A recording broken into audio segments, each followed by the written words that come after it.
The only Pokemon plush I'm buying is the life-size Arcanine one, and that's because Sindog does not like to be hugged. So that's the only one. The fact that you're thinking of Lopunny Dark Dragon is fucking exposes you. It exposes you. Dude, I mean, if there's a life-size Cynthia Palace, oh man, then that's when it gets bad. Why do you hate Sindog? Why do you hate- what did Sindog do to you? Sindog's just a little guy. What did she do to you? But anyway, today we're gonna go ahead and be playing Swooning Over Grunkle Stan. Or Grunkle... Swooning Over Stans, that's what it is, that's what it is. The Grunkle Stan dating sim. Because, like, a bunch of you wanted to. He's an ATA FH. Oh god, oh god. What is this disgrace of Gravity Falls? I don't know, man. I don't know, Cabbage. Oh, like, welcome in, brother. It's been a minute. Holy shit. You know some people? Yeah, I'm sure you are. They start, like, their name starts with D and ends with Arc Dragon 1708. You're a cat guy? What? She's just a little guy. She's gonna be sad to hear that. Dude, Seuss dating sim? That'd be pretty cool. Hello, hello. Hi, Joey. I don't know much about this except for the fact that you can do like either Stan or Ford. It's too late. You made her sad. Ah, good old road trips. Full of promise and ripe with potential for adventure, soul-searching, and incredible scenery. Or at least, that's what you thought before the novelty wore thin. As of now, your legs are cramping up, you've exhausted your travel playlist 2 times over, and your stomach is begging for something to eat. On top of that, you're pretty sure you're lost. Driving through Oregon paints a picture of trees, trees, and more trees. I know, it's beautiful. Especially on the endless winding roads that you're taking up north. All that breaks the pattern signs is a sign that zips past with the words that you're able to make out. Gravity Falls. Yeah, the baby belt, that's canon, by the way. In case you guys haven't seen, like, the newest book, Bill Cipher is kind of— oh! Bye, Teeps! Thank you for joining for as long as you did. Yeah, I get it, no worries. But yeah, like, this is canon. Teeps started watching Gravity Falls, but we did warn him that, like, hey, like, you should not play this because, like, Ford, yeah. Yeah, Bill Ford is a canon ship. It's a canon ship. It's so bad. It's so bad. Dude, the Book of Bill website is so good, though. The road continues on, giant redwoods looming on both sides. You find yourself anticipating something, because as you drive on, you can feel it. Something strange is about to happen here. This is a game? No way. It is. It is. Welcome, Investion. Something weird. And that's when it happens. Your car picks up speed. The change comes out of nowhere, and you quickly put your foot on the brakes, but horrifying, the car seems to be driving on its own willpower. Trying to stay calm despite the panic welling in your chest, you pull the emergency brake, only to find the car resist and keeps moving forward. Like something's pulling it. The car begins to rattle, the wheels screech against the country road, and you're screaming until... Crash! I hugged a tree, guys! There's smoke. Burn this game to the ground? No, it's okay. Dude, I rewatch the show every now and then. It's solid. It's a solid show. Why is there smoke? You cough, fumble to the door, and manage to undo the lock just before the door is wrenched outwards from your grasp. Something lands on your shoulder. A hand. Are you alright? A man stands at your car. Oh man, look, he saved me, guys. Dear God, what is this game? What am I doing? Why am I doing this to myself? Like, you guys, oh my, yeah, okay, we're just gonna go with this. We're gonna go with this. A man stands at your open car door. His hand on your shoulders leaves to tilt your head up. And he pulls a flashlight from his coat, shining to your eyes. 2 blinks. And he lets your chin go. My chin? My chin! My chin! Oh no! I said that this was a game. Somebody mentioned it and I was like, yeah, there is this game. As a joke, we're like, yeah, we should do it for Valentine's Day. And then, oh man, it gets spiraled from there. It spiraled from there. What type of sim shit? I don't know, man. I don't know. His eyes dart over the rest of you, looking for injuries. Still stunned, all you do is watch. After Shuriken was a real play, it's time to gravity this fall. Oh my god. What's your name? Type in your name, regular person. You gotta get out of my walls. We're gonna call this Sinner because I refuse to be me. So this is you guys. We're playing as you guys. Because, like, honestly, half of you will fuck anything that walks. So you know what? It's in character. It's in character. Yeah, this is you guys. We're gonna do they, them, because you guys are a hive mind now. Sinner of Sanford Pines. Ford for short. I would shake your hand, but you look shaken up enough as it is. You seem fine as far as I can tell, but you shouldn't be head back out there anytime soon. Where on earth were you driving in such a hurry? Oh god, I am an anomaly. Oh no! Oh no! You open your mouth to explain when a voice calls from inside the house. Point Dexter, this better not be one of your experiments again. I've had this place rebuilt too many times too. The owner of the voice walks out of the house and stops slack-jawed at the side of your car and the side of, you're guessing, his house. You must have hit your head earlier, because you could swear you're seeing double. Sweet Moses, Ford, you've done it this time. You're gonna migrate to my floor, you're gonna get stomped on by Sindog. Why is it slightly young, Stanley? It's not young. He has the hair thing. And like, same here, like, they're old. What are you going on about? What? This has nothing to do with me. I was testing my magnet gun and, oh no. It must have pulled this victim into circumstances into the house. I suppose it is entirely my fault. I'm incredibly sorry. Cry! If I was a sinner, I think, like, I wouldn't reassure him. I wouldn't reassure myself. Cry. Yeah, you guys would cry. A tear streaks down your cheek, and before you know it, you're crying. Both men look intensely uncomfortable. Before it reaches out to give you a hesitant pat on the shoulder. Hey, look, it's all fine, alright? Sure, there's a dent in the hood from the shack signage, and a crack in the windshield that looks like an ominous triangle, but I'm sure she'll run. I'm crying right now. You try to start up the car, it sputters, but ultimately nothing happens. Tears running down your legs. Oh, no. You feel like crying again. Oh? Well, let's call a tow truck for this unfortunate soul here and forget. I'll take care of it. You're right. It is cheaper to tow it yourself. Sixer, get that magnet gun of yours out again. A triangle? I know, the triangle's over with. It's okay. He's on kicks. He's got the pumped up kicks. No, Stanley, I'm gonna fix this. What? Huh? You fixed this mess? I figured a few alien vehicles in my time. Nah, are you kidding me? I take some sort of miracle worker to bring this baby back to life, and this miracle worker is on vacation. Imagine a Toby determined. I don't know what that is.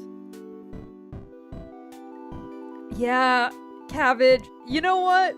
We're in this together, brother. We're in this together. Cause like, I might not be straight. I mean, I guess at this point, like, you want to be straight, but like, I'm not into this. Never have I looked at somebody who's elderly and been like, yeah, him. That's the one. That's the one. Toby determined. I don't remember. It's been a while. Bill Cipher would. Now I know you're into mind control. Stanley, a moment? Ford and Stanley turn away and you're left with your thoughts. Who would anticipate a car accident like this in the middle of a road trip? You can take care of the car, but how are you going home? They run buses out here, right? So you take a bus out of here and then... Ford clears his throat, shifting a little awkwardly in place. Seems like they finished their talk. So, there are a few options. My brother Stanley here could drive you out of town to find a place to stay for the night, or you could stay there for the night, or here then for the night. We have some maps and information. You can look at the gift shop, and in the morning we can help you with the car. What do you say? Toby determined? No, I'm gonna do it. I'm gonna do it. Just fuck it. Why? You're telling me that you guys don't want to look at these like handsome men? God damn. Oh, that fucker! Yeah, I didn't like him. I hated him so much. We're not a Gooner hive mind, we're individuals. Ren. Don't lie to me. Don't lie to me. Try everything in your power not to date the old two-ass men. I mean, it's not me dating them, it's you guys. Why are you guys trying to date old men? What's wrong with you guys? Like, what the fuck? That's on you. Just as we're about to answer, another high-pitched voice comes from inside the house. Grunkle Stan, picture this. A whole week of... Oh my gosh. The girl runs out of the house and comes to a halt at the side of your car. Oh, great. Okay, really quickly. Am I the only one that didn't like her? I didn't like Maribel. Or Mabel. I didn't like Mabel. I thought Mabel was annoying. I didn't like her. She sucked. Yeah, okay, good. I'm not the only one. I could not stand her. And like, I know canonically... I thought it was Mirabel for a second. Whatever. Mabel. Whatever. Yeah, I couldn't. Nah. You're unsubscribing? I'm sorry. I'm sorry that you are into Mabel. This isn't fucking Encanto. Who cares? Who cares? I didn't like her, so I didn't pay attention to her. I liked Wendy. Wendy was my favorite. Grunkle Ford? Why is it everyone automatically thinks I'm at fault? Well, this time it is my fault. But I've invited Sinner here to stay with us for the night. If they'd like. I'm sure I can fix this. I just have to figure out how. Dipper? Dipper's good. Tammy? Ugh. Ugh. Stanley sighs. I can take a look. Being on vacation is pretty boring. And the old Stanmobile hasn't needed a tune-up yet. So it wouldn't be too bad to work on something in the meantime. Gravity Falls slander tonight? Look, man, Gravity Falls is a great show. But there's very few characters I actually like. But at the same time, it's all like... It's one of those, yeah, whatever for most of them. Mabel... Oh, God. Mabel... Yeah. Oh, that would have been good if we were Bill Cipher. That's too late. We're you guys now. Thank you, Stanley. I'm sure I can put something together with the gadgets I've laying around if you need any specialized tool to help you with the job. And let me introduce myself. I'm Mabel. You can ask me anything. I pretty much know everything there is to know about this place. Wait, hold on. I haven't even said anything yet. I appreciate your offer to let me stay. And to repair your car. Yeah, it'll be as good as new in my hands. I mean, Look at the Sandmobile. She's been through the ringer who knows how many times, and she's still a beaut. He points to a red car parked in the distance. Can't really see how beautiful it is at this distance, but he sounds very confident. Seuss' dad, fuck him! Seuss deserved so good. Like, he deserved so much better, man. Well, this turn of events is suspicious. Free repairs, free lodging? What is this? The setup to a murder? You can see the headline now. Unsuspecting tourist dies, mysterious death in backwater town. Dude, I love Seuss. He's so good. Seuss is a strong character. He's just a little guy. Yeah. Blob, shut the fuck up. Blob, shut the fuck up. Yeah, when the show was coming out, yeah, I did. But at least the jury's still out on these people. The cost of auto repair anywhere else would show you no mercy. I know! I mean, it's obvious. I said Wendy's my favorite. And like, after I said that, it's like, oh, I'm fucked. I'm fucked. I knew it. I knew it. Well, I accept. Thanks for your help. And my apologies again. What an embarrassment. I must have made such an elementary mistake. Get caught in 4K. Ugh. You don't really like gingers? I mean, it's not blonde, so... I mean, nah. I'm bi. Okay, so guys, it's one of those things of like, wow, I really like this character. But at the same time in denial of like, yeah, I'm totally straight.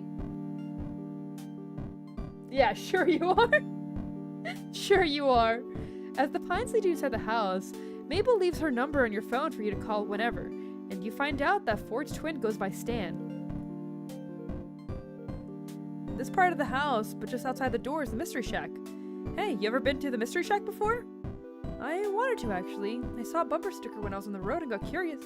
You're interrupted by a loud and triumphant ha! The bumper stickers were a good investment. The sticker says they're too plain and graphically simplistic and don't even have the address on them. Stanley, how's anyone supposed to find this place to attract customers? Sigtra, did you hear it?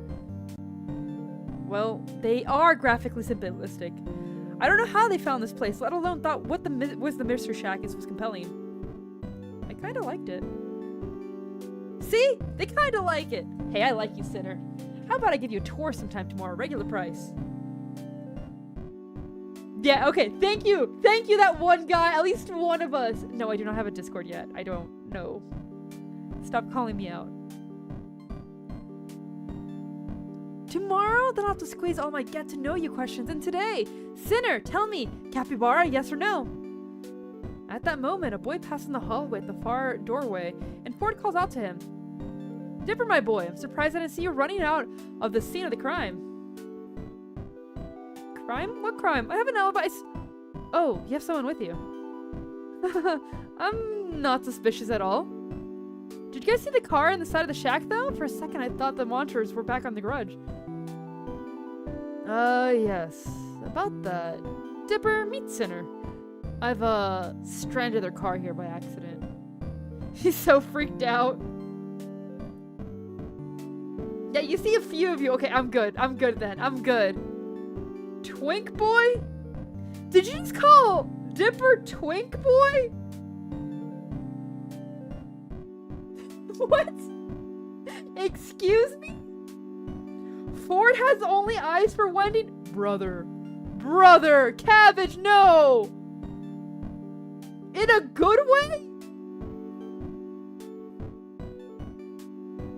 Ford, Wendy, and then that. Don't make, you called the preteen a twink! You should defend yourself, because dear God. Oh my god. Yeah, where's Waddles? Sorry, stranded their car? You crashed it? Yeah, the S and shack fell on it and everything. And the windows are cracked. One window, the windshield. And Sinner was lucky to make it out alive. They were fine, no injuries thankfully. The magnet gun's rather safe despite never having been tested in a formal setting. Disco girl! Yeesh, did you not, like, take safety precautions or anything? Actually, the irony of the situation is I was trying to install a safety precaution. Hey, if you two are gonna do your nerd talk, I'm gonna get Sinner set up. Cabbage! Cabbage! First, you have the teenage girl and the old man that you're shipping. And now the preteen girl and the fucking pig.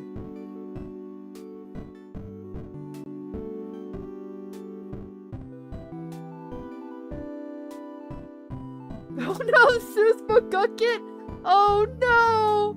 Oh no! That's horrible!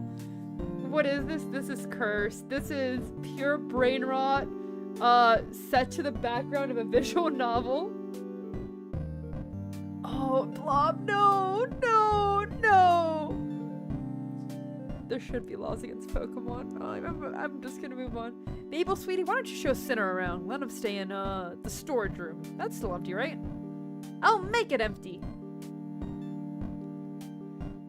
Oh, the rest of the day consists of Mabel showing you the storage room he was staying in, and the kitchen, and the living room, and the hallway, and the bathroom, and pretty much a comprehensive tour of the mundanities of a regular house.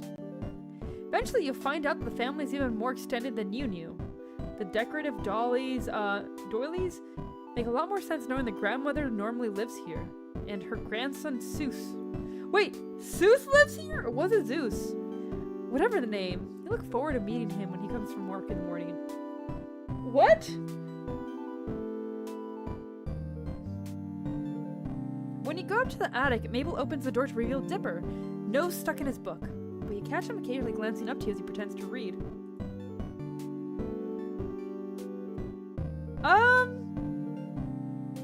I don't know. I don't remember.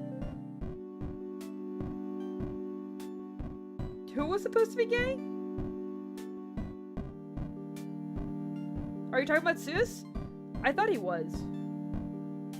Dipper likes gnomes? Dipper likes Wendy. Dipper's got taste. The next member of the family snorts up to yes! From Mabel's bed! A rotund pink pig, who Mabel declares their best friend and partner in crime, Waddles. The two are a perfect match, right down to the chubby cheeks and boobable noses. And in the evening, though you've still been to see in disbelief over the state of your car, the family and dinner and after dinner TV marathon you've been invited to make it seem like a normal guest day rather than a forced circumstance. Returning to the storage room Mabel has shown you earlier, you find an air mattress waiting for you, and more pillows and sheets than a summer night warrants. Yeah, I'm pretty sure Mabel did. Cabbage. Dear God, man. That's a child. You wake to the weak glare of sunlight streaming through the small, high window in the wall. Can't remember your room having this kind of feature, or any hotel or motel for that matter. And then yesterday comes crashing back to you. It's a closet. We're in a closet. Because half of you are still in the closet. It's metagaming, you see?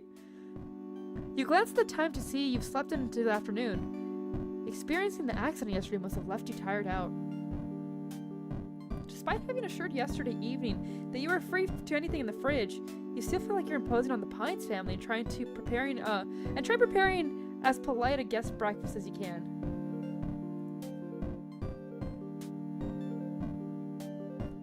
I mean, both are wrong, but like, you being a human, I'm more concerned about the child in that situation.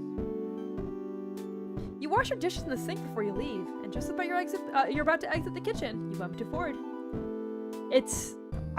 Same. This is gonna be like a 1-hour stream. Yes, from yesterday, of course. Ford, do you not remember? Are you not fixing my car? For a good solid moment, Ford regards you in awkward silence. Ford clears his throat. I believe Stanley's taking a look at your car outside if you'd like to be there for it. You give a nod and make leave for real this time when Ford speaks up again. And Sinner, I'm sorry again about the accident. If I'd been smarter about, well, let's just say it's entirely my fault. And you shouldn't worry about this at all. I mean, I'm kind of stuck here on my vacation. You got your priest on speed dial? I think, honestly, I think after the stream I should be exercised. Yeah, I think this is my last one. Being in the shack. Dude, being in the redwood forest. Absolutely wonderful. When it comes down to it, Stanley does have a knack for cars. I predict you'll be back on the road in a matter of weeks. Weeks? Weeks? You can't keep the dismay off your face and can't really bring yourself to try either. What am I gonna do with weeks? Ford, who'd gone kind of uncomfortable and closed off when your face fell, recovers at the prospect of your question so he can answer. Well, there's the town to tour, of course, and the mystery shack. But if you ask me, all that pales in comparison to... Hold on, do you hear that? Ford turns to the kitchen doorway to investigate. Sounds like... The sound comes again, this time you hear it as well. The squeal of a pig, followed by a pair of quick footsteps running down the stairs. Waddles tumbles past the open kitchen doorway, and Mabel comes into view soon after, a few sheets of paper clutched in hand. Ford steps quickly out of the kitchen, and you follow to the doorway. Getting there in time to see the apparent tug of war between Mabel and her pig over saliva-covered sheets of paper. Hi, little Miss No-Face! The fuck? Oh god, man. What is going on? With your rare gamer subs waifu cup? Holy shit. They're greasy from the butter. Okay. Sure. Alright. Half of you here need God. What are you talking about? The paper rips, and after nearly toppling backwards from her efforts, Mabel recovers, snatching the scrap of ripped paper from Waddle's jaw and lifting both pieces up victoriously. Haha! Mabel wins again. Now I just gotta find Grunkle Ford. None of you will reach the pearly gates. Look, man, I'm trying to help them. I'm trying to help them get there. But man. Holy shit. This whole check going to prison, I can't save them from hell. I'm starting to realize that. Punch it, you... Literally, at the start of this, you were going on about unironically buying the Gardevoir plush. I won't see the light, I'll see hellfire. Holy shit. And, you know, here's the thing, though. Blob, I belong in hell. I'm supposed to live here. I get paid to be here. You on the other hand. Not looking good, buddy. Not looking good. Ford, who run forward and held a hand out, a steady and energetic child when she'd been in danger of toppling over, now finds a number of crumpled sheets of paper shoved into his hands. Mabel tugs urgently at his coat. Grunkle Ford, you have to help me! Ford kneels down to face Mabel with a serious, though concerned look. Slow down, Mabel. What's the matter? I don't have to date them. The character's name is Sinner. You have to date them. You're stuck dating old men. And I'm just here to watch. Dipper found a stack of pages from your old journals, and I walked in, and Waddles ran up and started eating one, and he must have chewed it on it to warn me. Grunkle Ford, because look! Mabel takes the ripped halves of the paper back from Ford's hand and joins them together, holding it up for Ford to see. I see. And you took it as a warning? You'd like to watch, you freaky? Holy shit, man. Yes, it says here it eats small dogs and Waddle's a small pig, but he sort of looks like a dog from far away and Waddle must fear for his life. Waddle seems to second the notion with a snort. Or not, as it seems the pig is lounging adorably in a distance away from the hallway. Can't imagine what this dangerous predator could be. Some kind of wolf? Something bigger? You're certainly not keen on staying anymore.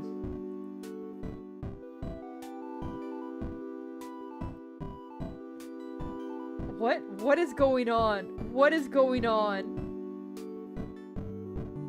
Oh no, I regret this. I regret this. Holy shit. Holy shit. I don't want to see the sinners get piled down by old man balls. Oh god, no. Remember the pterodactyl I told you about? Pterodactyl I told you about? Waddles was so scared that time. I can't let him leave my side. Pterodactyl? You suppose pigs are allowed in museums around here? How about I finish that repellent I never got around to completing? That'll keep Waddles safe from harm. Don't leave us to old men. It's too late. It's too late. Half of you begged for this, so now like the other half have to suffer dating an old man. I'm sorry. I don't make the rules. I do, but I don't. Mabel flops down on the floor in relief. Quick, Ford, you're an actual lifesaver. Waddles, you have nothing to fear. Give us a ride where? Like out of town? We can't afford like a couple weeks of not having a car. Ford chuckles, lifting himself out of the kneel and standing back up. That's why I said half of you. That is her great uncle. Look, man, that's not the worst thing Cabbage has been into this last couple of, like, comments. Cabbage is a deranged fuck. Alright, I'll go get my recipe. Ford turns to leave, and then he suddenly remembered what nothing better to do for weeks you're gonna be here. Wouldn't hurt to get to know Ford. He seems to know what there is to do around the town, anyway, and you'll need that to not die from boredom the first week. That's not worse, Cabbage. Yeah. Cabbage, I think it's worse to have incestuous CP over, old men. What did you get yourself into? I don't know, man. I don't know, man. What did I get myself into? What is this? What is this game? I miss Neo. Me too. Me too. Oh, man. Or personally, you could go check on your car and see if Stan's made it out so far. You're not exactly eager to face seeing your car in the side of a house again, though. You know what? We could play Marble Rivals.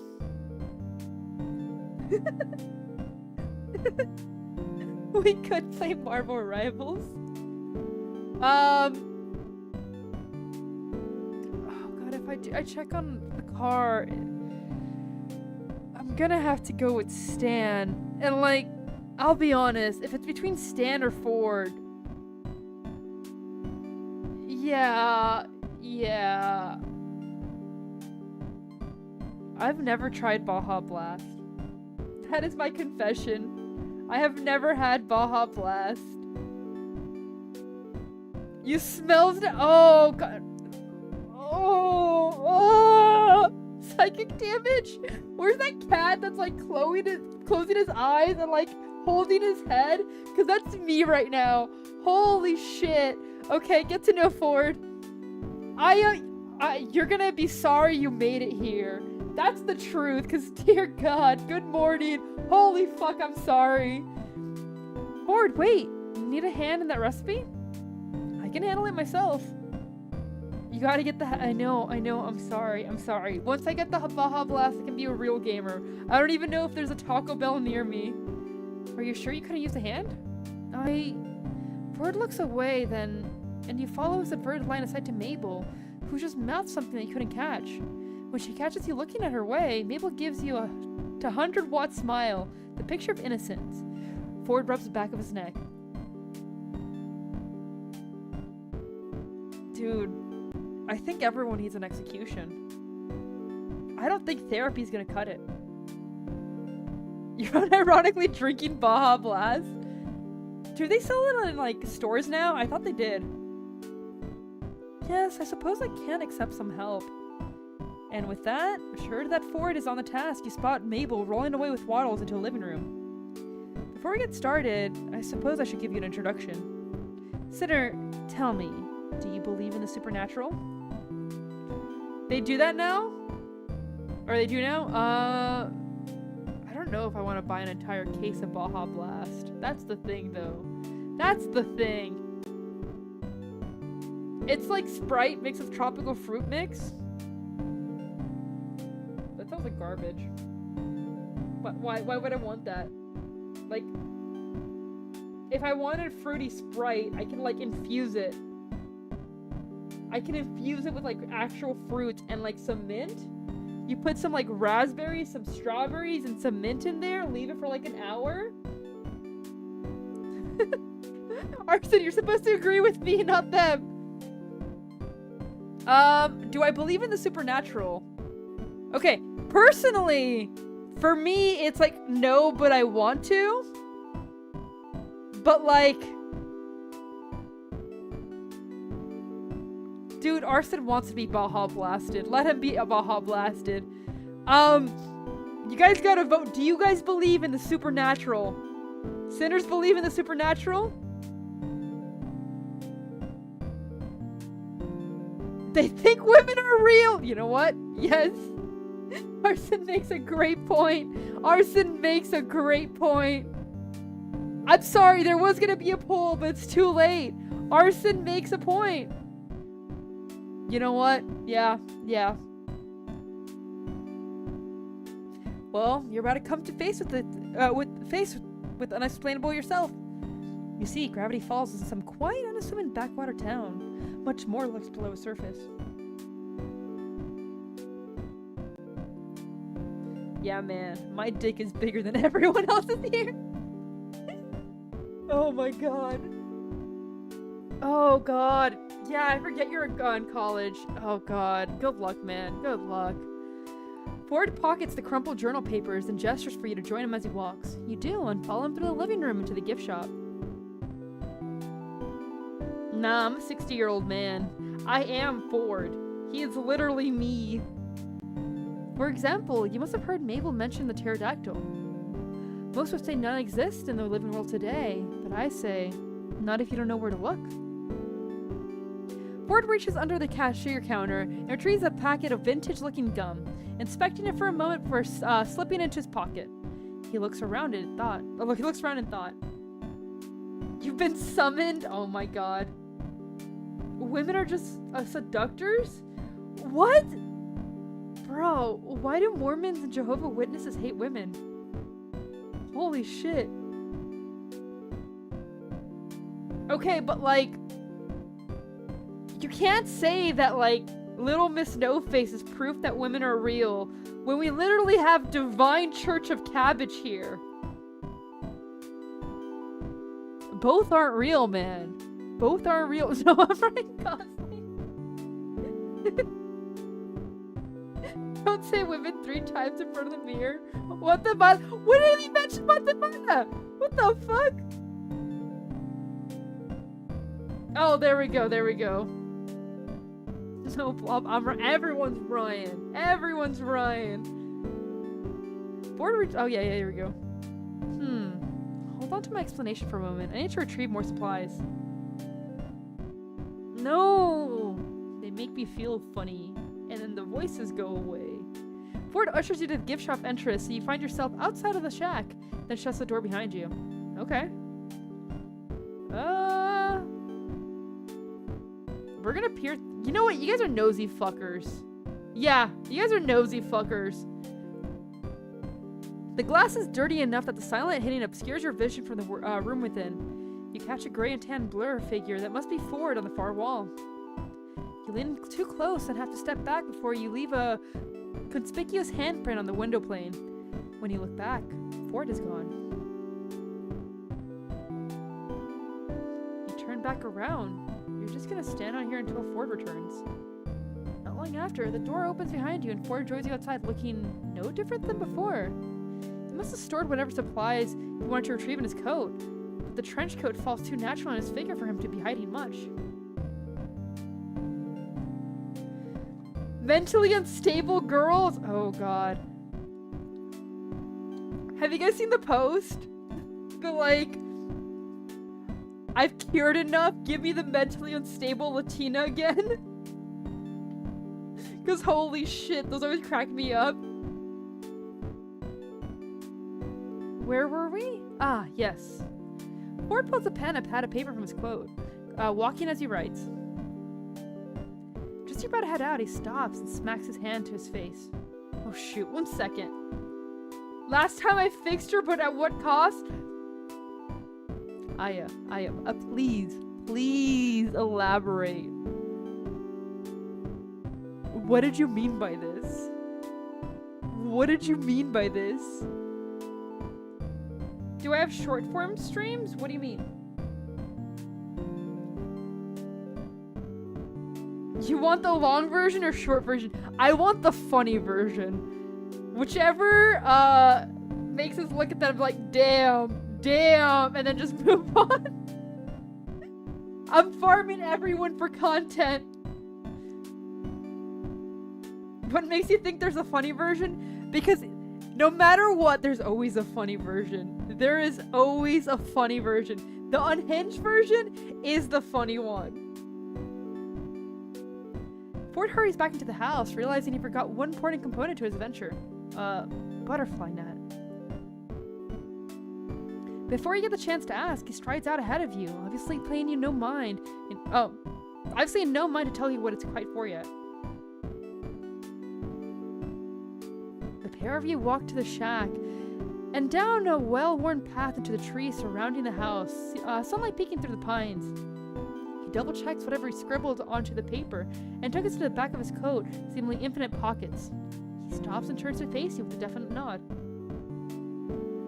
And this one girl approached you? Okay. Okay, not a great start, because there's like hope. Not a great start, but we see where this goes. My recipe for repellent called for a sprig of lavender, 2 thin slices of ginseng, a drop of bat blood, a chunk of amber, and 3.5 milliliters of ink. He pauses, sitting down at the path in thought. Obviously, I already have all those components in hand, all except for the one last ingredient. A single moth's wing. From Mothman himself. Yo! Can we date Mothman? Can we date Mothman? I want to date Mothman. I want to date Mothman. I want to date Mothman. I want to smack his ass. You can't help it. You gasp. Ford glances at you, and you think you see a hint of a smile before he turns back to the path and continues along, wind ruffling through his hair. I mean, I'm not gonna fuck Mothman, but like, if I have to choose between the Grunkles and Mothman, it's gonna be obvious. Have you seen Mothman's statue's ass? Have you seen? Oh no, okay. You see, this is why you guys don't have sex. This is what Aya's teaching you guys. Because the second you guys have sex, you get depressed. Is that not what cuddling is? No, cuddling is just like leaning against each other. But like 90% of the time, it's going to lead to something else. I'm sorry to break it to you, but I'm not. I'll be very open about what I am. Furry is not one of them. Yeah. I can't. I look at that, I'm like, nah.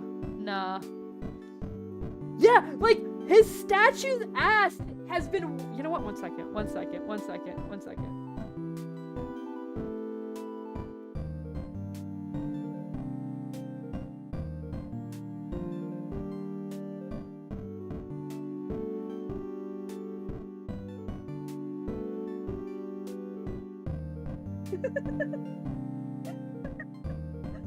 Putting money into his ass again. Holy shit.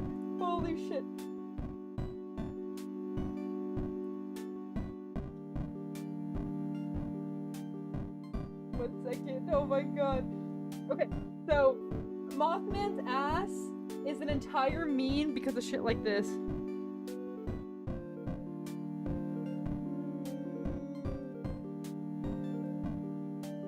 Because of shit like this.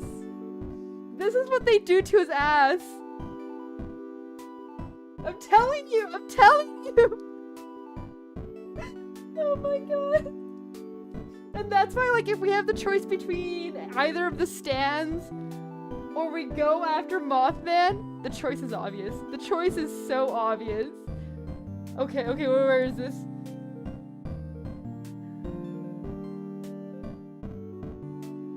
But those dirty things. Oh no, this is not going well, Aya. Oh no. You're too mentally unstable? Look, man.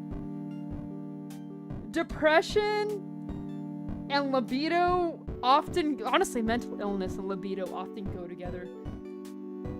Yeah, well, they finally understand what I'm talking about the fucking Mothman ass. Anyway, let's go ahead and continue. You see, Mothman is the very creature on the page that Waddles seems to fear. Using a piece of itself to ward itself away, or at least lead it to believe that Waddles isn't for eating. Oh no, he's gonna fuck Waddles. I would have already completed the repellent years ago if I'd managed to collect that wing. Was it too difficult? Oh, I just never got around to it. Besides, Mothman used to come bat at this lamp I had to lift out of the backyard. It seemed like such an innocent hobby that I never had the heart to chase it off. I want to watch it, but I'm a little behind. No! Why'd you bring up 500 Days of Summer? Holy shit, man. Although I am gonna be transparent, I don't remember much of that movie. Cause somebody put it on and I was like, wow, this is depressing as shit. So I just end up making out with someone on a couch. So like, I remember it briefly. But holy shit. I can't believe that's what your relationship was, 500 Days of Summer. Depression kink is real? No, it was so boring. I was like, whatever. I was like, okay, whatever, let's move on. Let's do something interesting. Oh my god. Bro, what the fuck?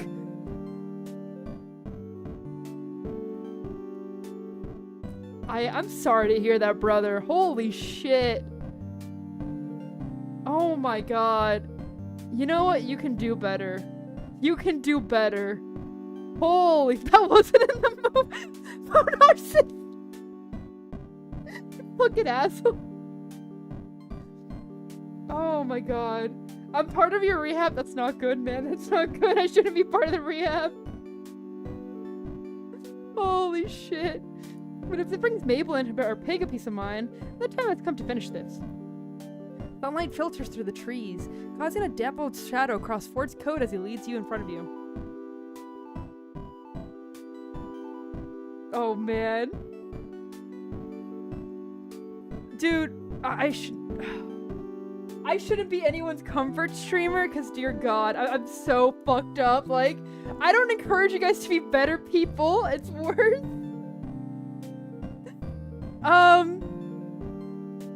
How do you know so much about this stuff? I study anomalies, anything unusual, strange, and just plain weird. I began my research in this town because it was, and remains, a hotbed of paranormal activity. You're literally Danny DeVito? No, I'm supposed to be Danny DeVito. Oh god. Lawyer patterns to harass the judge. I made this exact trip years ago, though. At the time, I had no idea where I was going. It was just dumb luck that I managed to tail Mothman back to its cave from my backyard. Navigating the forest by moonlight is poetic, but not advisable. Yeah, I told you guys, I'm Danny DeVito. You see? That's literally me. It's literally me. Oh my god. It happens, man. It happens. It's okay. It's nothing. No, god, I'm not gonna say. Never mind. I made plenty of other discoveries as well, from fairies to gnomes to anagrams of creatures who have never met across to. Wait. No, we're good. That one I shouldn't finish. I definitely should not finish that one. Ford reaches into his pocket and pulls out a slightly crumpled paper Mabel had pushed into his hand earlier, smoothing him out and shuffling through them. A coward this time, yes. I think that one actually got me in trouble. Take a look at these. They're more definite proof from my just my word. You accept the pages from him and find that they're scanned pages from some sort of journal, just as Mabel said. Fluid cursive tells of Mathman, beard cubs, scamp fires, and more. Ford gestures them, explains. Honestly, nah, you're good, Aya. You're good. You know what? You're right, little Nasophis. I am just a little guy. Me, I don't know what sex is. I'm pure. I'm say-so. I am 100%. idol streamer. I'm 100% idol stream. Oh god, could you imagine? Could you imagine? This is why like VTubers being attached to idols is like wrong. Yeah. I'm just a little guy. I'm Danny DeVito. I detail my discoveries in a series of research journals, the remaining pages at least. I wonder where Stanley was keeping these. Okay. If I was a sinner... Honestly, none of these... Or both of any of these. Walk in silence?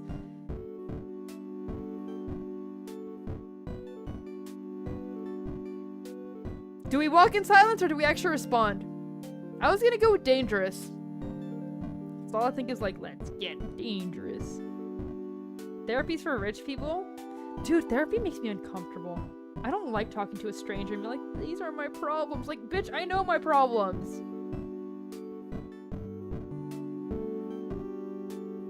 Who would you say is the most unhinged on your streams? I think it depends. It changes from stream to stream.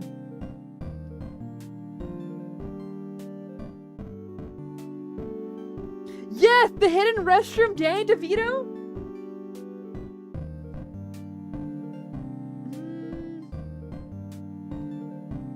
Everyone has had their thing. Everyone has thing. Yeah.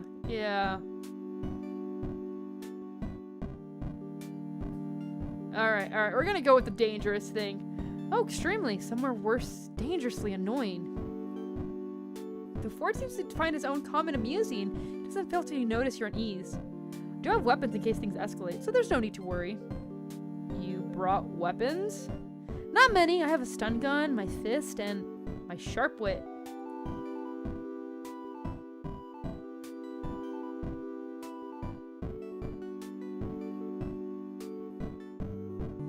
What's up? I see my name. They literally named Sin? What do you mean? What do you mean by that?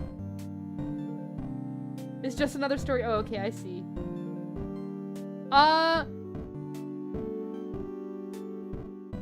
Honestly, okay, so here's the thing. Most of you have not seen, like, Unhinged Punchy. When Punchy first came in, he was trying to fuck anything and everything. Like, thankfully, I'm the only thing that he was not trying to fuck, and we're gonna keep it that way. But, like... Punchy, you would see anything that was walking and be like, you know what? That's it. You remember that? Damn right! You're gaslighting them? Nah. Yeah, you see, everyone else immediately calls you out. You know what? I think I've done my job. Punchy is now a better sinner. Hey, chatters, all of you. Gets called out, immediately calls you guys shills. Feels safer already.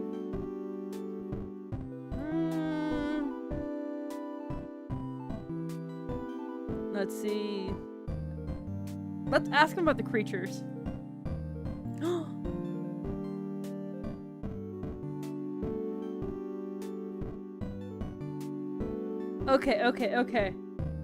Okay.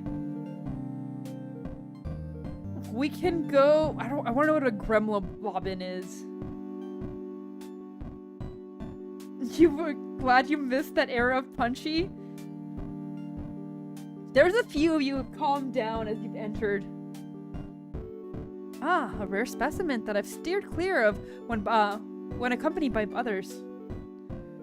Though, if you would like to see one in person, I'm sure it wouldn't hurt to walk in the situation again for the sake of education. The archives don't lie. Punchy's just a little guy. Look, half of you are just horny little guys. Let's be honest. Honestly, quite literally, because like half of you are short kings, but half of you are short little horny guys. Oh my god. That's actually really funny, Aya. It was me in disguise. I am literally your friend. This is disguise. Oh god. Oh no. Yeah, honestly, there's a lot of different VTubers, and it's really good. Because I think there's a lot for other people, which is why I encourage other people to VTube as well if they want an interest in it. I know some people like who VTube see others as competition, and I don't get that. But I don't know, it's like really cool seeing others grow and everything. Oh no, Bob! Nah.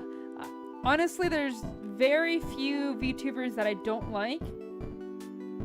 And like, I mean, legitimately don't like, and that's more because they're problematic than anything.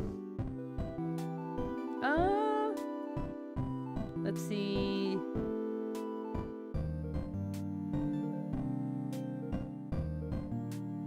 The VTuber is me? Yeah. This is where I like bring out the news to you, Aya. Aya, I know where you live. You drew these? Yes, of course. Who else? Well, I'm glad you're enjoying yourself. That's the important part. I love your line work. My work now is far better, but I appreciate the compliment. Despite his understanding words, Ford seems seemingly pleased. Some crazy stuff back then. That's one way to put it. Only took 6 years for him to get me in over my head. Takes a moment of silence to look away from your gaze. It seems bittersweet and remembrance. I can't talk anymore.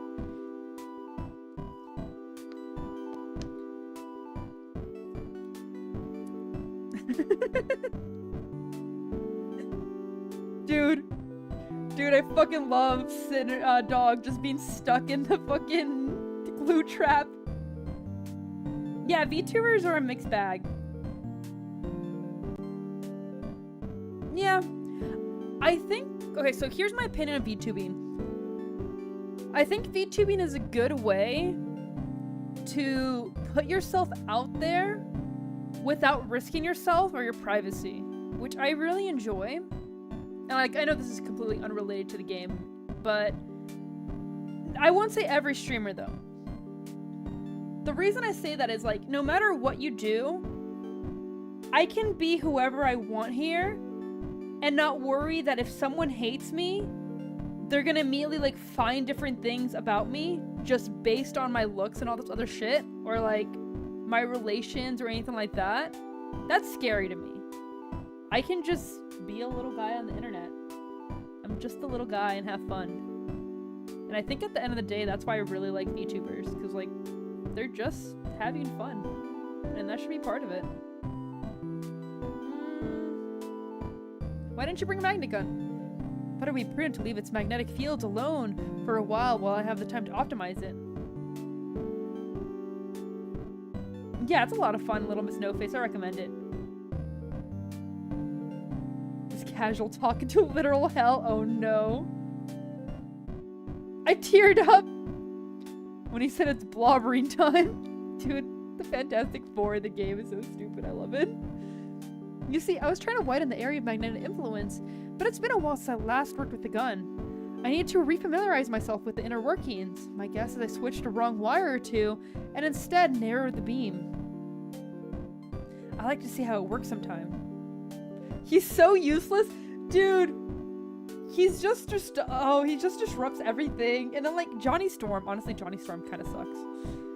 Really? You know, if you're interested in devices like that, my old research colleague Fiddleford would have more to show you. He's the engineering genius around here. Let's see. We'll ask him about Mothman and then we'll continue on. Yeah, that's how we'll get the moth moving. Then why not use mothballs as a repellent? Well, I've never tried it. Could the most conventional method be the most unconventional one? Or would Mothman be able to overcome its mothly nature and persist?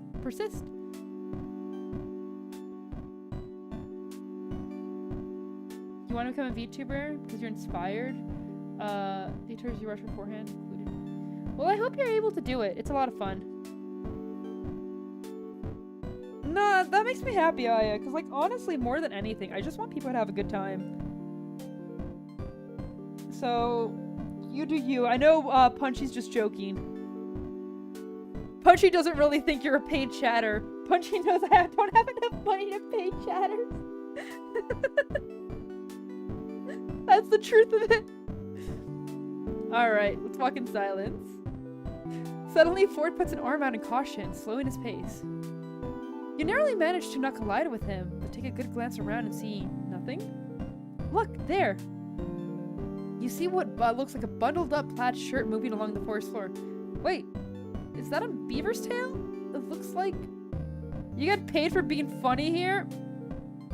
Bro, you're not getting your paycheck for a while. Holy shit, man. Holy shit. There's no money to give you. Hi, Ruth! Welcome in! A platypus? Holy shit, it's a platypus!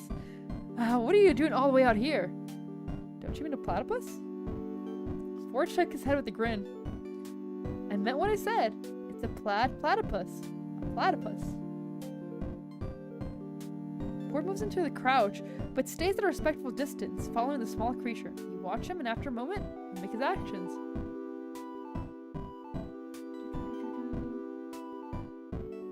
Yeah, for real, Plop. For real. Ford's giving the creature a bright smile, the first of its kind that you've seen since leaving Mabel at the shack. You're a cute one, aren't you? And one of my favorite patterns, too. Ford motions you to move forward a little, to the distance you're maintaining.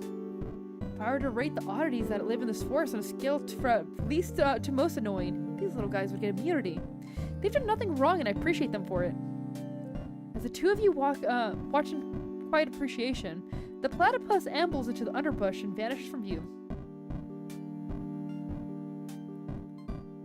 Yeah, honestly, like, every now and then it gets emotional, like, people are vulnerable and they're like, wow, I'm so happy to be here, or like, damn, this is what's going on in my life, and then, like, the other 99% of the time is fucking cursed ass shit. Nah, have fun, Aya. Like, we need to balance it out. We need to balance it out. If it's only us being goofy goobers, it doesn't work out. You need that 1%. You need the depression to make the happiness worth it. Oh god, what a cute little guy.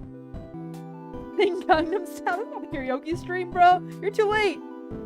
The two of you continue deeper into the forest. The foliage seems denser now, and you look through the treetops for a glimpse of the sun, which has now dropped low in the sky. It's already been out late before you left, but you thought about Mothman would be this far out.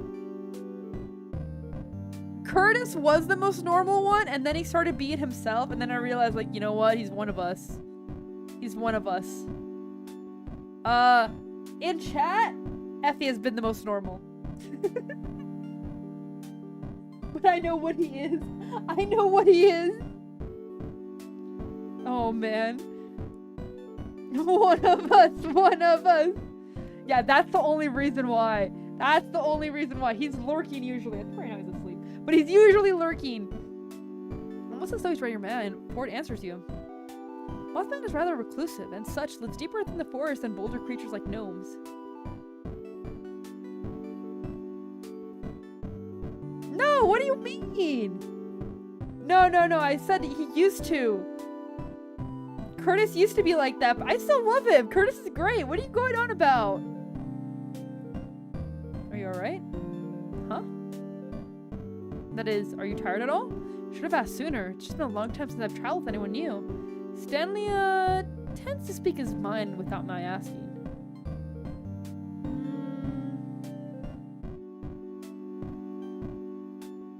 You guys, okay, you guys want to say, like, I'm fine, really.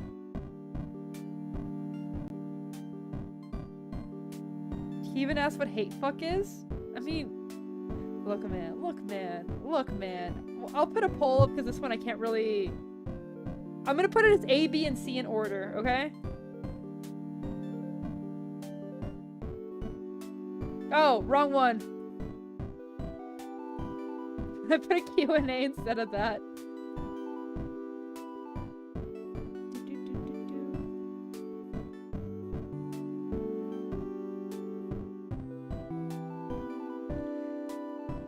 But yeah, as far as hate fucking, like, people should know because it is great.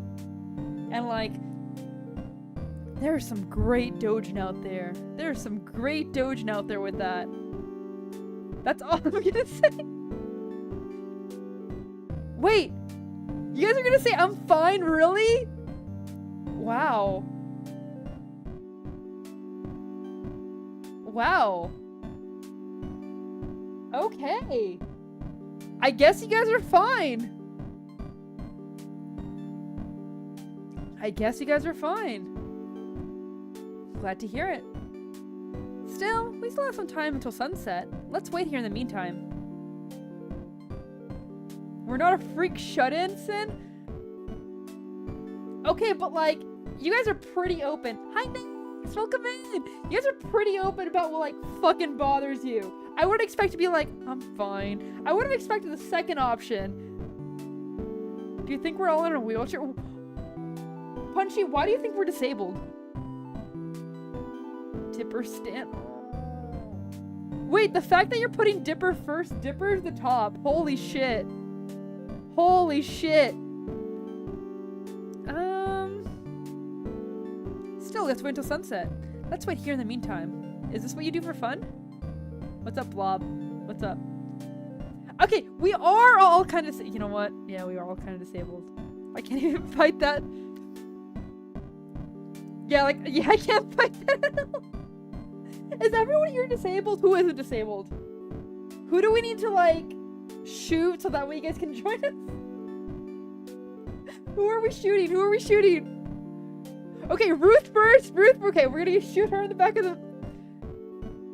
Neurodivergent? I mean, that's another thing that I have, so, like, maybe?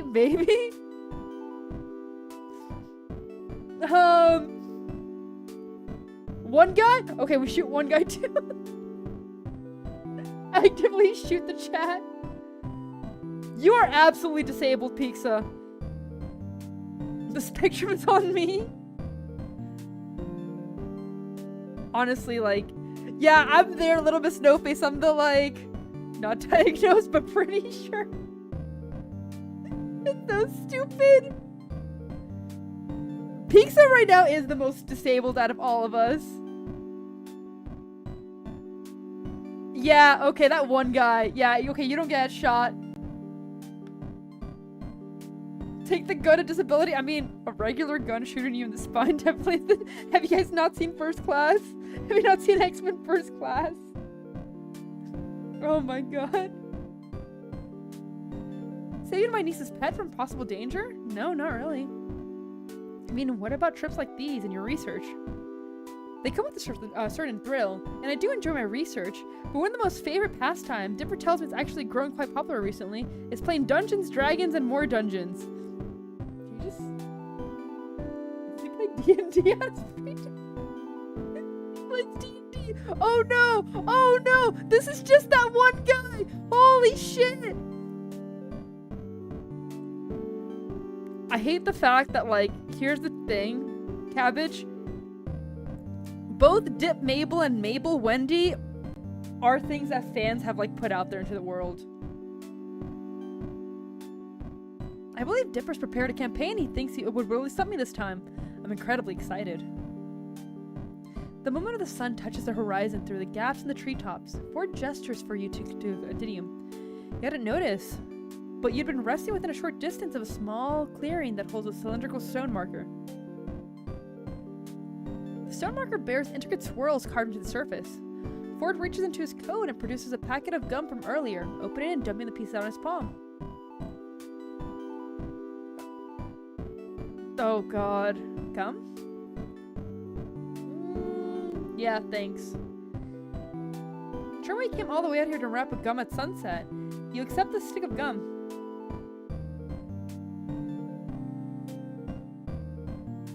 We're honest with ourselves, but don't sugarcoat about what we say. Honestly, I don't get sugarcoating. I don't understand that. We're doing Stan? Why would you do Stan over Ford?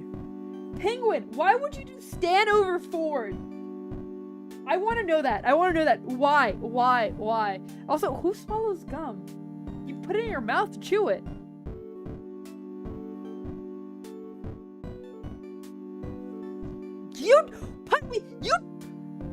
What? Bruh. It's like, it's just plastic. You're chewing plastic. Ford is Tumblr's sexy man. Okay, I like Ford better because, like, here's the thing.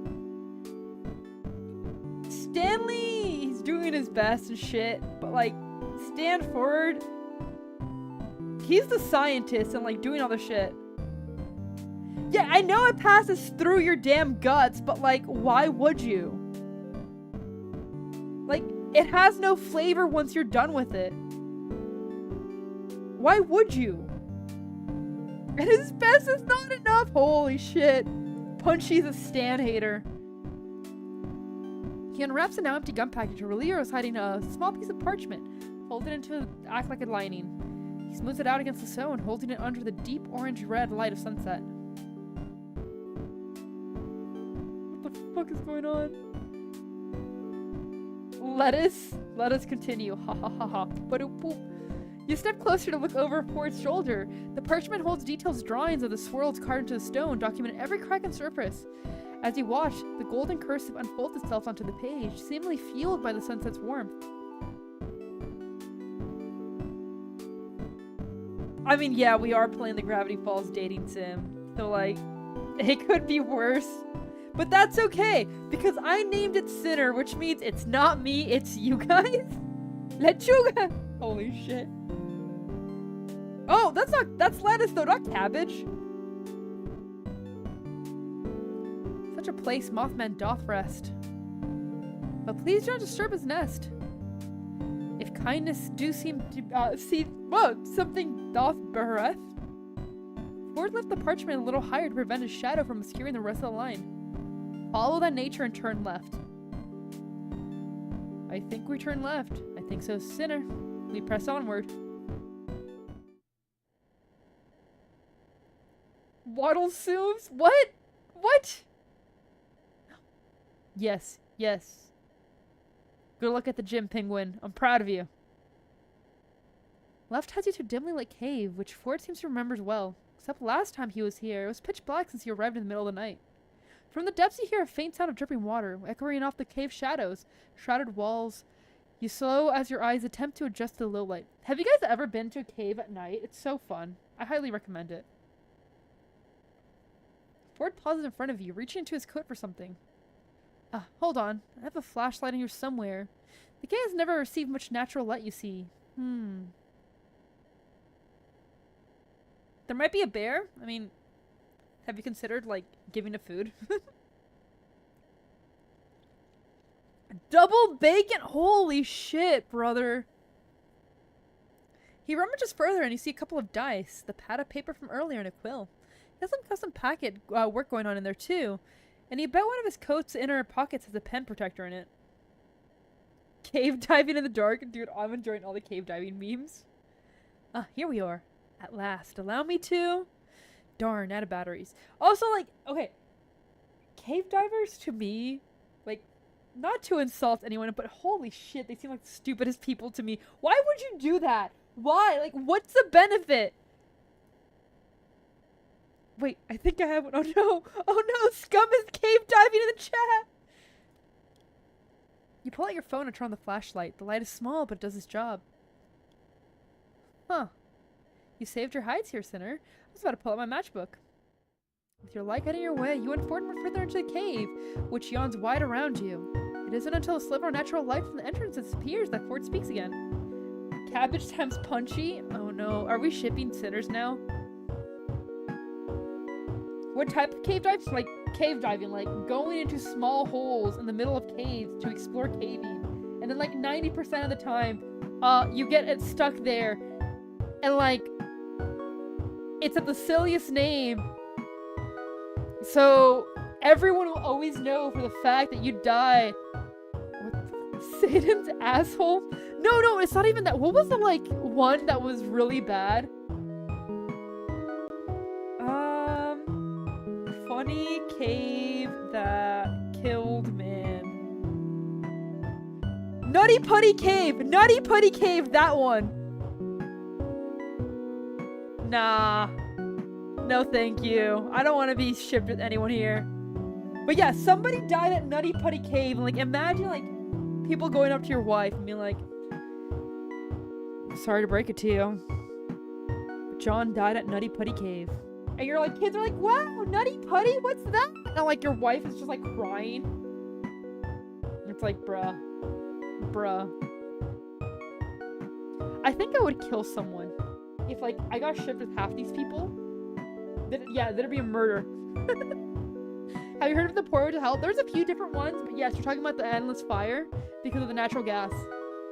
We couldn't in the nutty cavity cave. A skeleton 5 feet away from us. Oh god. It's been years since I've discovered here. Decades even at this point. But I always remember the eye bats as one of my first discoveries when I first arrived at Gravity Falls. How did you find them in the first place? When I got into my house, you see, I was making breakfast one morning when I managed to find my cereal box. When I poured the cereal in the bowl, it came fluttering out, agitated like it belonged there. The nerve. Dude, I need to murder half these people. If Sid got shipped with me, I would not blame her if she ended it all.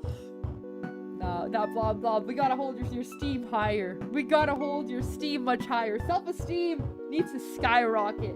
You need to be like, you know what? I need to kill myself if I get shipped with sin. That's what we go for. You know, switch data? Go for it. Don't lie to the man? What do you mean, don't lie to the man? Still sounds so indignant years and years after you laugh. Okay, that one gross. That's a child, man. I wanted to contain it to further study, but unfortunately managed to get away. As I thought about it afterwards, it has pupils that are constricted against the light, unfamiliar with the bright light in the kitchen. So, either it's nocturnal, or it lives in the deepest, darkest caves in Gravity Falls. I found them easily after that. I literally am a demon, but at the same time we got standards, man. We got standards. Did you manage to catch one? Somewhat. I came right through the cave with the butterfly net in my wits. I bought a working flashlight at the time. They all hid in the dark corners. Once I turned the flashlight off, they flocked to me. I caught 18 of them that day, but it reminded me of the stealth uses of the rapid sound of clicking claws against the stone startles you. A shiver running up your spine. Oh god, no, not the toxic gossip train. Oh man. I like how we need to have like a recap chat to figure out what the fuck is going on. I actually appreciate that, Blob, because sometimes I'm reading the game and I like miss that. And I don't even know what the fuck is going on in chat. Because like none of you have friends and end up doing shit here.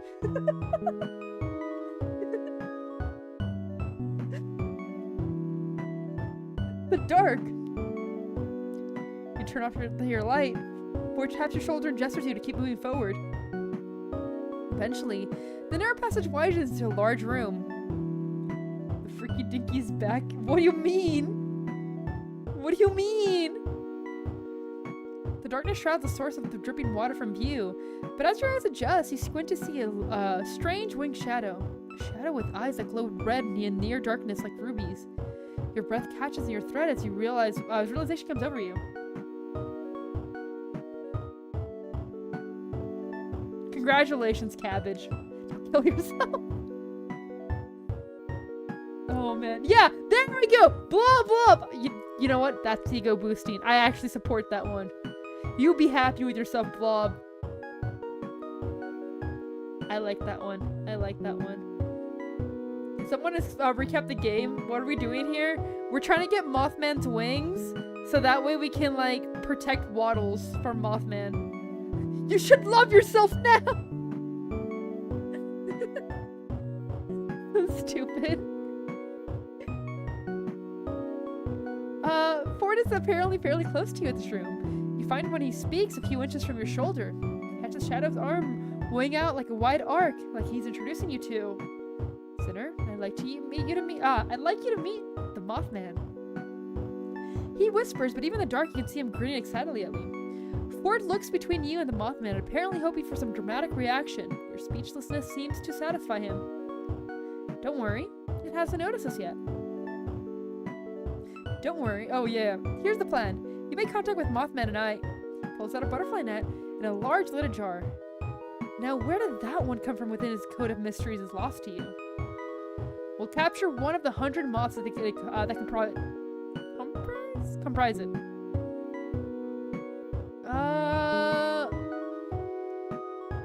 You know what, sinners? I know. Potassium equals K. Oh my god. Wait, I get to touch Mothman, the Mothman. This is you guys? Because, like, you guys finally get to touch something. But... yes, and it turns into 100 black witch moths. I like experiencing a swarm of locusts. Surprisingly, when you're not expecting. Oh, that's cursed. That's cursed. Oh. I mean, it does get Gravity Falls, but you gotta remember the fact that it is a date. You put, like, dating aside, but, like, that's the biggest thing here. Remember, even just a light touch is enough. You seal yourself, awaiting Ford's signal. He waves your hand to coax you forward, and then it's up to you to decide how to, well, make contact. Okay. You guys would fucking run straight for it. I absolutely know that. Ate all of them? Yeah, you're running straight for it. I know it. None of you have more brain cells than to think of, like, to run straight for it. With an unruly battle cry, you charge straight at Mothman. It lets out a screech and beats its ring aggressively, cueing you to dive straight at it. As soon as you make eye contact with the Mothman's chest, a swarm of moths flutter around you trying to escape. Wait, moths, of course! You turn the light on your phone back on and the bright light spooks the moths while keeping a few dancing around the light source. Nice. You slowly walk back to Ford, who sees the remaining moths fluttering around your phone in your hands and puts the butterfly net back in his coat. He gently brings the jar over one of them and screws it loose. Well done, Sinner. That wasn't too hard, was it? Dude, okay, I hate moths. I hate moths. This would be my worst nightmare. I hate moths. Like, I am ready to, like, fight them. I hate moths so much. Ford pockets a jar and you turn your phone's light, realizing the few remaining moths back into the darkness. Dude, Epic is really good. It is really, really good. That was amazing. Ford laughs, brushing dust and dirt off his trench coat. You could say that. Our completed repellent is within sight. Let's head back. Moths are cute? Nah. I don't know. I don't like them. Anything that flies at me, I don't like. Well, actually, I like birds. Dude, there was a giant fucking bird today. Like, outside my house, just with its wings out, drying out its wings, and it was the cutest fucking thing. That thing probably could have killed me, but it was so good. They're so cute. That made me super happy. I was, like, on the phone with my mom, and I was like, hey, wait a minute, I need to check this bird out. She's like, what the fuck are you going on about? Ford turns to leave the cave. He looks so calm and content. You, on the other hand, are buzzing with energy under the adrenaline rush. Should you go high five? I know you guys would absolutely go and high five. You raise your hand in a universal, the art style changed so much, what the fuck? Understood, offered a high five. Ford pauses, then grins, high-fiving you, or rather, 6. I don't know what the change of art style was. That was absolutely, Tumblr sexy man artwork, I know it. RTX turned on. Oh my god. They really locked in, they really did. I was not ready for it. When you and Ford finally reach the cave entrance, you find the forest that you left in the dying light is now awash with silvery glow. The gap between the leaves overhead provides a view of the night sky, along with a long string of lights. Of stars? A few more steps and the Milky Way comes into view, looking as a tear across the fabric of the sky. Dude, I want to go see that. I want to go to the middle of nowhere where there's no light pollution. Ford notices you looking. See something? The pterodactyl doesn't usually come out this late, but being a prehistoric creature, its behavior is rather unpredictable. What the fuck? How? How did you hurt the seagull? Yeah, I'm trying... Okay, I probably could find some if I went driving for a couple of hours. But first of all, I probably shouldn't drive much. Second of all, I don't trust drivers. Yeah. Nah, seagulls are good. They're just little guys. Yeah, how the fuck do you accidentally do that? never seen the Milky Way in person before. It looks amazing. Isn't it? It's remarkable you can see without light pollution from the city. Here on the outskirts of town, you see a good portion of the Milky Way every night. Yeah, that's like being angry at a raccoon.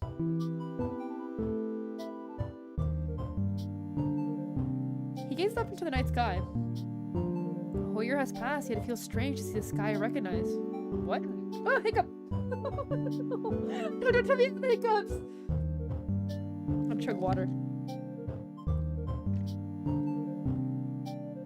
Okay, dolphins fucking suck. Dolphins fucking suck. That is true. Usually, like, those states have really nice skies because there's not many major cities. No traveling, you know, I was in a different part of the world. Yes, sharks are amazing. Okay, sharks have no brain and that's not their fault. They're just little guys. They're just little guys. Dude, one of my favorite things to do whenever I go outside is start like looking at constellations. I really like constellations. One downside of me moving, I need to get it again, but I forgot my star chart. I have like this entire star chart that like if you put the North Star in the center and you adjust it to the time of year, it'll tell you exactly where every star and planet is. And like I love going out there with that, but I actually forgot it because moving was horrible. Whales are amazing. Whales are, honestly, most animals are great. Animals are just good, man. Animals are good. Dolphins are just... Okay, why are dolphins bad? How do I explain this? Dolphins will do anything, and I say anything to get off. That means including butchering animals to make them own a holes. And like, yeah.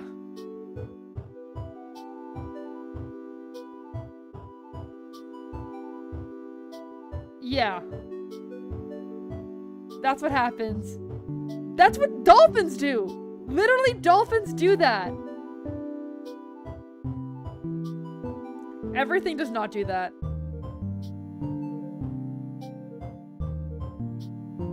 They will also make other animals, like for example, they get high up of other animals and use their defense tactics to get that. Here's the thing though, when it comes to otters, penguins, ducks, all of that, all of those are like same species crimes, which I know maybe I shouldn't be like excusing it, but like, it's one of those things that it happens naturally and like every species is responsible for killing each other, let's be honest. But like when it comes to dolphins, they will find anything and everything and just try to kill. Dolphins are the humans of the marine world. Dolphins have, okay, in case have you guys heard about the dolphin experiment? Okay, let's talk about the dolphin experiment. First of all, dolphins will actively try to like fuck humans, which is fucking weird. Like we're not even gonna go into that. But there was an entire thing with dolphins where they were doing an entire project with them, and the government paid for a woman to basically do sexual stuff with a dolphin. And it's fucked up. It's really fucked up. Why are we talking about this in front of my salad? Look, man, your salad shouldn't be in front of this conversation. This is what happens. This is honestly a typical Fin stream.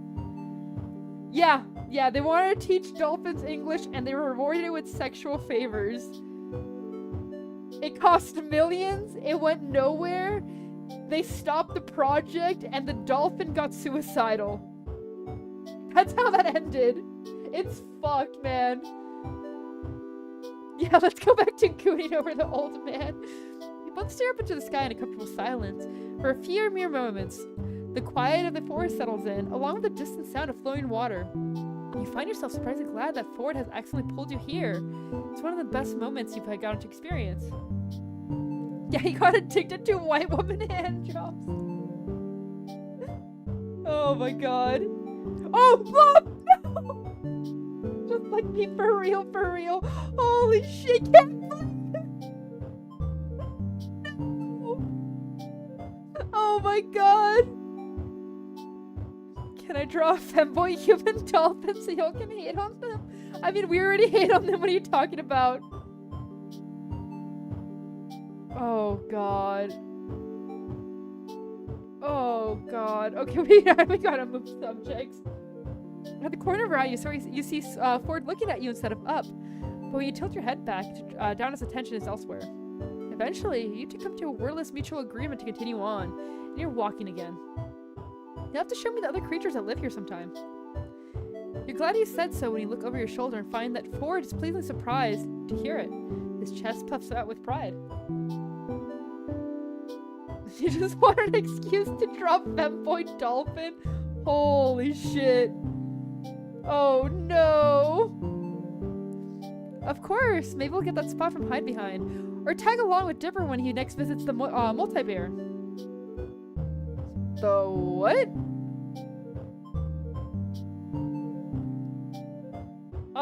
Chat? What is the worst that chat has gotten? Oh, your military recruitment. Yeah, you said there was news about that. I take back what I said about this community being chill and wholesome. It's too late. It's too late. You said it. You can't take it back. Ford taps his temple, grinning. You'll have to wait until I show you to find out. I'm holding you to that. We have some time left before we get back, if you're up for another walk. You must make a face because Ford looks back at you and laughs. No, that wasn't the worst, because, like, I think worse would be, like, me wanting to put you guys down. Oh, the Megaverse is pretty tame. Omegaverse is pretty tame. Honestly. You pass your practice and qualify? Ooh, good job.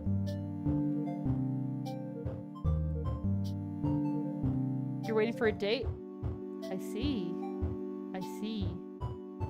Gooning over Lilith? No, that's normal. That's normal. We can make it worse. Let's make it worse. We're not far, I promise. I just thought I might answer a few of your questions if you have any. Welcome back! You honestly came back after all the curse stuff happened. Good. Actually, I do have questions. You must stay in great shape if you do this all day. Huh. You know, actually, this sort of thing isn't part of my exercise regimen. Ford turns left at the stone marker, towards the sound of the river, and sure enough, after a while, it comes into view. The moonlight illuminates the water as you walk along it. After following the river for quite a few minutes, the shoreline expands to a small round lake in the center of a clearing. Overhanging is a large flat rock, the kind that can be used as a less than effective diving board in times of emergency. Emergency being one just had to jump into the lake.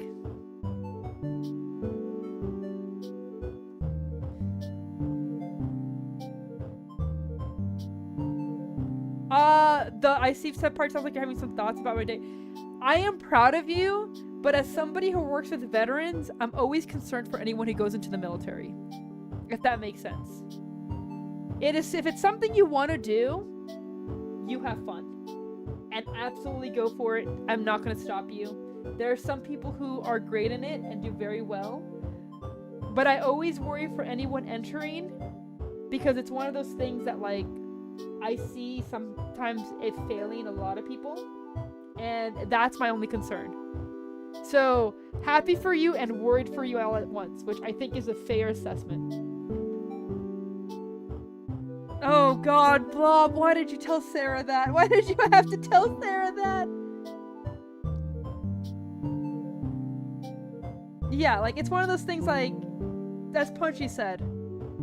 If you're happy with it, I hope you take care of yourself, and it's one of those things. Yeah, that's what I mean. And as much as it sounds like it's something you want to do, it is one of those things that I will always be concerned for anyone I hear going into the military for that reason. I just want everyone to be okay. However, neither yourself nor Ford really look into the direction of the diving board. He leads you to the edge of the lake where a relatively flat boulder could substitute for a bench, and you to take a seat.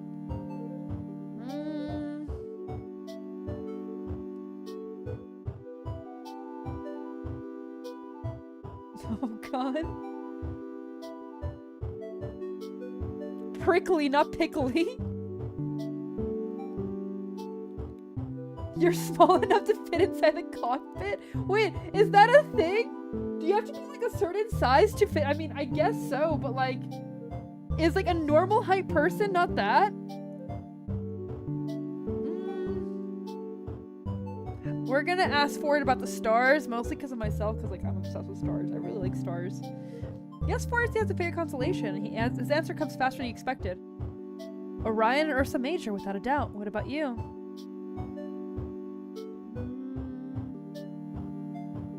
Honestly, Orion over Ursa Major? Aquila's good. Let's go with Ursa Major. We just like stars. No Air Force pilot is a 6'4" jacked man? I mean, it could be. Oh. I see. So 6'2" is the tallest.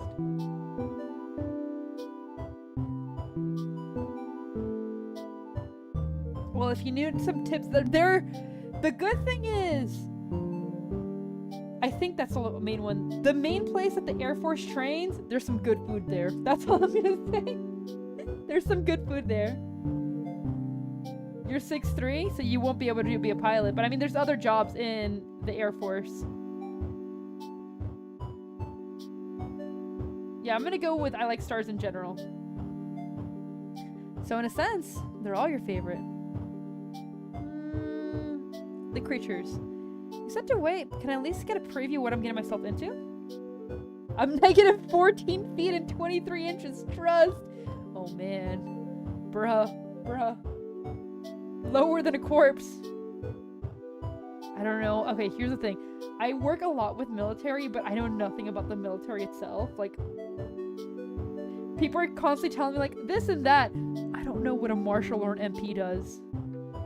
I don't know what it does.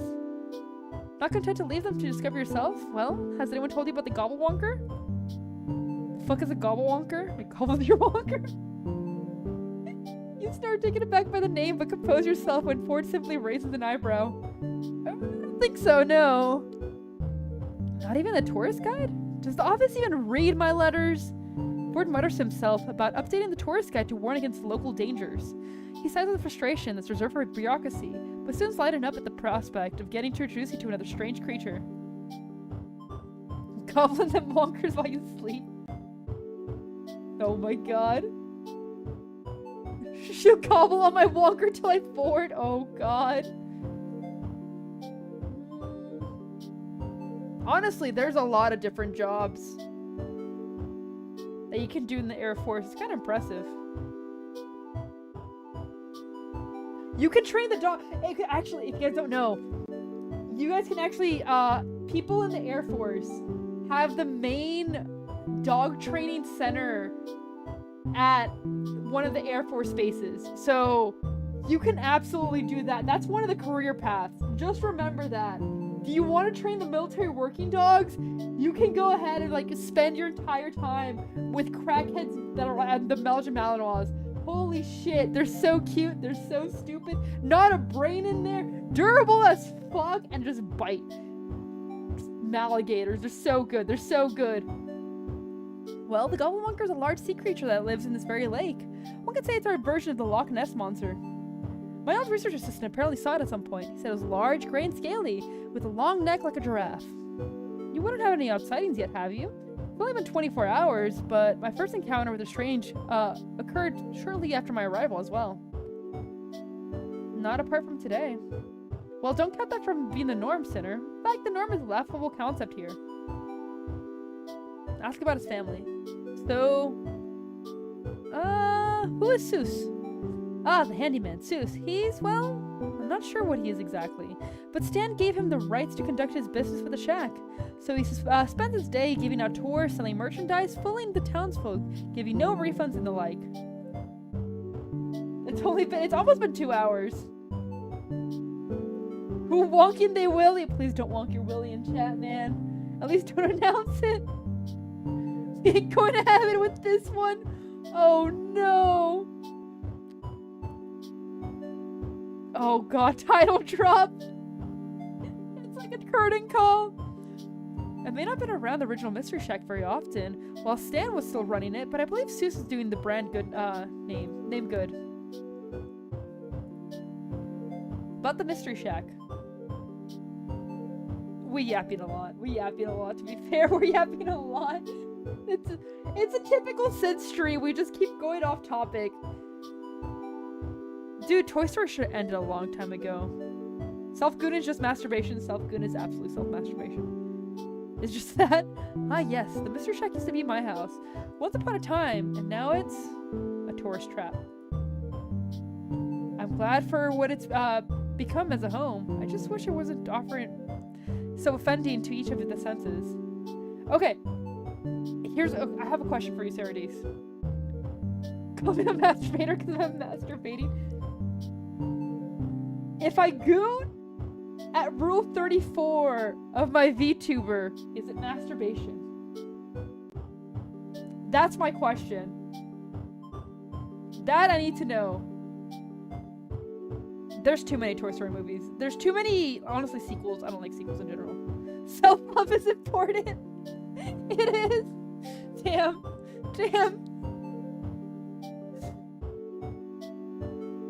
I mean, it's not narcissism when I'm not like, I'm amazing. No, that's not the point. I think it looks hot. Were you called a cinematic masterpiece? I mean, the first Toy Story is very good. It's inspired a lot of people. So, I don't know. Yeah. I'm not offended by people, like, liking Toy Story. I'm offended by the fact that, like, it's become watered down. It should have ended on the third one. I'm glad for what it has become a home. I just wish it wasn't so offending to each of the senses. Ask about staying. Are you really okay with me staying here? Absolutely. I owe it to you after all. You helping me today, however, was not part of the plan. You're making it rather hard to settle my debt. Was that Oscar with the dog father? Dude, Sindog has made so much amazing things. The only reason I have a home is because of Sindog. You're just horny. I mean, you're not wrong. You're not wrong. Did you draw it? I draw it sometimes. Disney's getting sued every 5 minutes, man. I think you did me a favor by letting me come along today.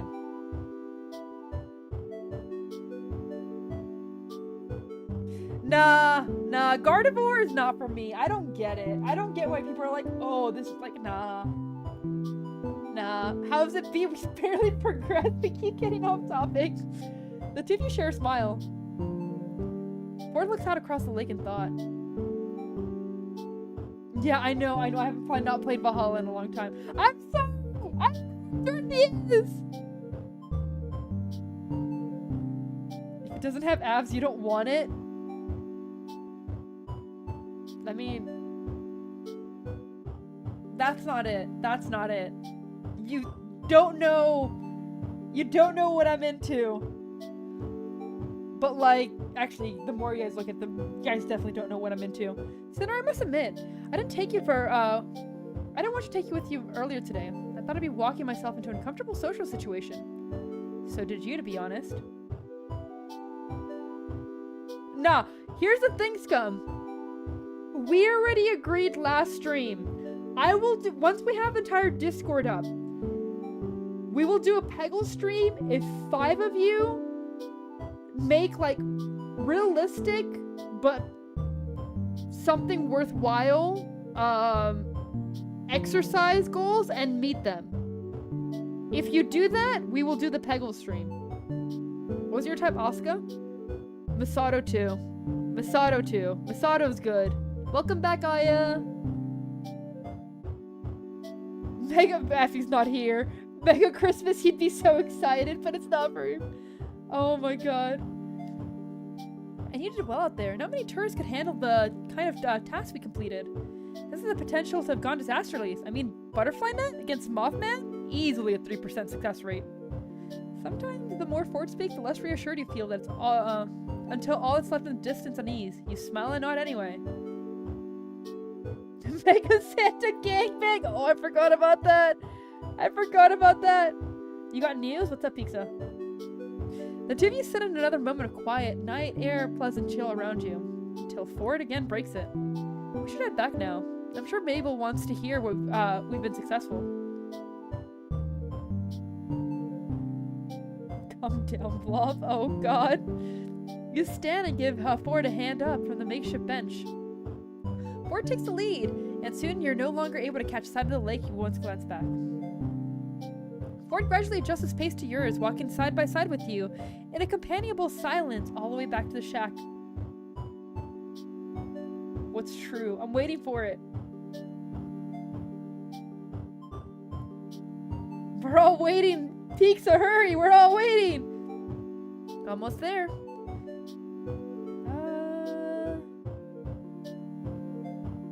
You start physical therapy next week? Yo! Congrats! Good job, man. You got this, man. You got this, man. You recognize from the incredibly flashy sign of tourist phrases like Mystery Shack this way and Sasquatch. Is that how it's spelled? To your left that you're extremely close to arriving to the shack. That's okay. What about your stomach stuff? Any news about that?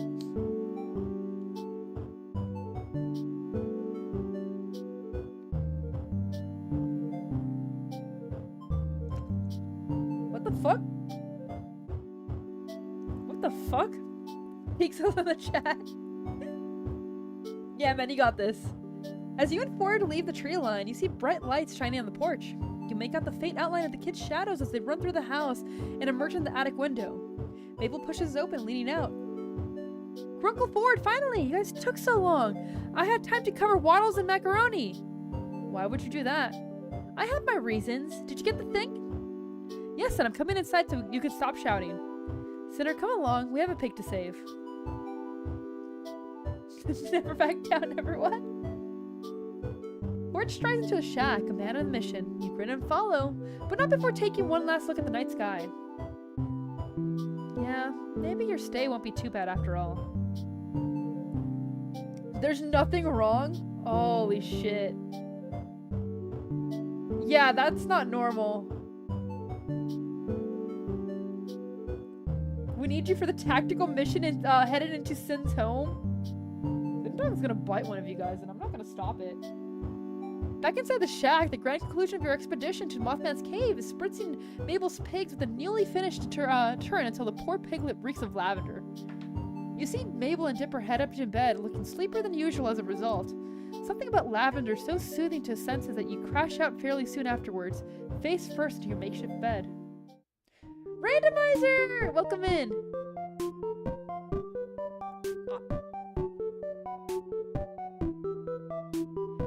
Oh god. We have all this. How long is this game? How long is this game? Oh no! Oh god! We're gonna be here a while. 1 hour game? No, I said we were only gonna be playing this for an hour because you guys are cursed. You wake up to a loud crash downstairs. Not entirely uncommon in this house. You're quickly finding out, but still disconcerting. Did Alex Hirsch make this game himself? Yes, it was his canon. It's like 3 hours. I mean, we're 2 hours in and I know we get sidetracked, but like... we'll probably stop before that. Still sick out of this winter? That's okay, it's okay. Keep going. You got this, man. We believe in you. Let's not return to this game if we don't put it. I'm not playing on it. I'm not playing on it. This is a one-shot. We don't get more of this. Was this for the Gravity Falls? Was it? There's no. I thought this was fan-made. There's no way. This has to be fan-made. More clutter and thumps leading to the kitchen, where Mabel teeters on a short step ladder in front of the pantry. Staying on her hip tiptoes, she reaches as high as she can for a small yellow box on the top shelf. Pancake mix. That's okay. It's not getting better yet, but it will. You got this, randomizer. You got this. Without a word, you go to her side and pluck the box from the shelf for her, placing it on her outstretched hand. Oh, Sinner, thank you. Crinkle Sam put it on the top shelf for some reason, but I want some Mabel cakes. It's breakfast emergency. She waggles her finger, her free finger in your face, and you can't help but laugh. You can tell this house becomes more alive with the kids around. Want to help me make them? We'll need chocolate milk, coffee, pink food coloring, and pot of goldos to make breakfast dream a breakfast reality. As delicious as that sounds, you're inclined to ask where the coffee comes into the mix when you realize the house is suspiciously quiet. How can I hate her? I think Mabel causes so many problems. I'm not a fan of her. I can't. You finished the music track? Oh, that's great. I'll try to remember to check it out. That's amazing. Mabel, where is everybody? Oh, Grunkle Stan needed stuff for your car, so he went to the Mechie Techie stuff for that. I think Grunkle Ford's somewhere. He heard the abominable bro man was trying to steal soda from campers, so he went to help them out. He's trying to ship more people. Warp zone? Ooh, okay. I'll try to check it out. I'm sorry if I forget, just remind me again. Cause I sometimes do forget, but I do want to do that. Dude, Cabbage is trying to make weird ships. A bit of much, I understand. Yep, that's where he went. Totally knew that. So they left you guys to make breakfast on your own? You don't know the family well enough to know this commonplace, so the idea of leaving two teenagers alone to fend for themselves seems fine. If one of the teenagers wasn't Mabel anyway. Still don't know how coffee fits into those Mabel cakes, but now you don't really want to know. Dipper tries to hide the pancake mix from Mabel while she's grabbing the chocolate mix from the fridge. Apparently he doesn't want to find out either. Mabel, while your Mabel cakes sound absolutely divine, why don't we... Quick, think of something that won't hurt her feelings. Go out for breakfast. Is there somewhere we can go out for breakfast? We should really save those Mabel cakes till your great uncles get back. I know they wouldn't want to miss out on them. But I want to perfect my recipe. I have to get better at cooking and baking and stuff so I can survive out there in the world. What if in high school I have to bake stuff and people are better than me?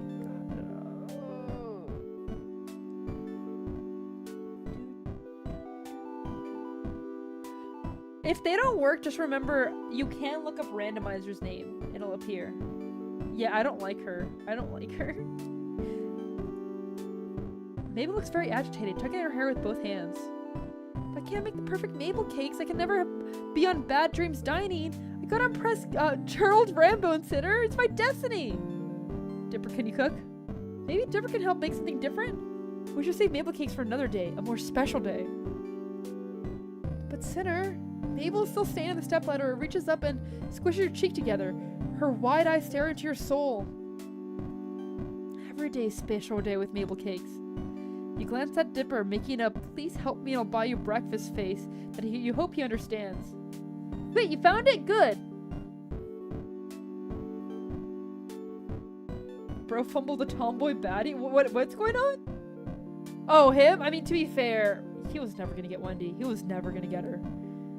Yeah, Mabel, I know you want to cook more since you're becoming an adult. Sure, but don't you think Grunkle Stan and Grunkle 4 should be here to try them too? Not just me. Again. Mabel helps with the stepladder and ponders her brother's question, lips pursed. Eventually she nods, beaming at you both. You're right, Dipper. I can't deny them that experience. Be safe, Blob.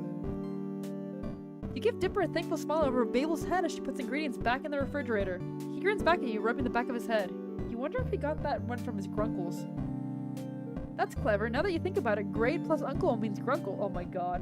They've times up syllables. We should go to Gracie's. They have some of the best pancakes there, with 3 different kinds of syrup if you ask Lazy Susan nicely. Dude, I'm mixed because I like the weather I've been having, but at the same time I want to swim. It got too cold to swim recently. I'm so upset. It's supposed to be cold this week and it's rainy, and I just want to swim. Yeah, it's not super far. Let's go. The Cupid episode. Dude! Mabel constantly has power trips. I don't like Mabel. I never picked up, so there's a wall. I mean, just tell her. Just say, hey, just so you know, this is what I'm not interested. Scum, that's the meanest thing you've told me. A thick block of ice? Okay, so this actually reminds me of a story that I'm still angry about.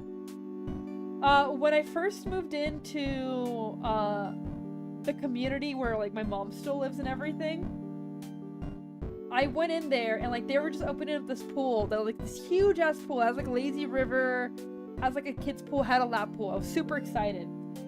This is the middle of December, by the way. It is cold as fuck. They do an entire like thing to celebrate. They put ice in the water and they said like any kid that swims across will get a free t-shirt and a free towel. And I'm like, bet. Free shit, bet. I swam across it, I never got my shirt. That never gave me my shirt. And to this day, I'm fucking pissed. I want my shirt. It's not fair. That water was freezing cold. I went across, in the middle of winter, I swam across the ice water and never got my fucking shirt. I got the towel, but never got my fucking shirt. It's not fair. It's not fair. No, I'm not gonna get over it. I'm angry. I'm so angry. How can you promise that to a child and then not, like, give it to them? Dude, I'm the type of demon that makes the not suited for work server.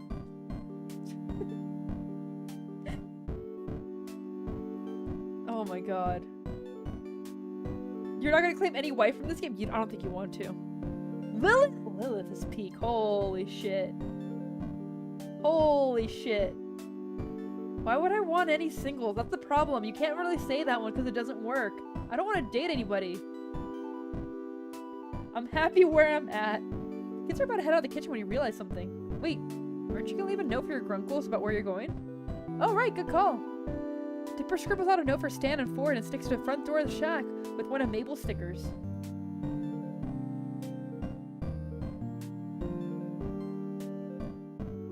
The sheer Ray Senator too. Wait, what the hell? Look, man. You don't have to call me out. You don't have to call me out, man. To be fair, the two people I play on Rivals the most, it's pretty easy to get MVP with.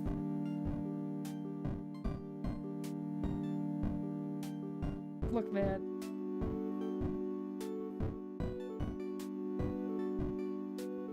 I crash out a lot. I crash out a lot. You never asked for this? The kid leads you down the way towards the town, explaining various landmarks and the wild and wonderful stories attracted them along the way. Attached to them, my bad. And this is where we saw one of those two ghostly old people in the convenience store. Strange, but you know, regardless. Maybe she meant that they were so old they look like ghosts? Though, after we heard about Gravity Falls already, you could believe they were a real ghost.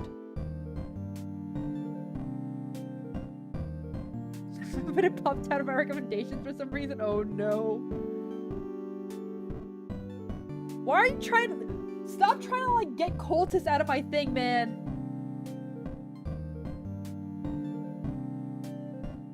Could be easily solved with the gun. Honestly, a lot of things can be solved with the gun.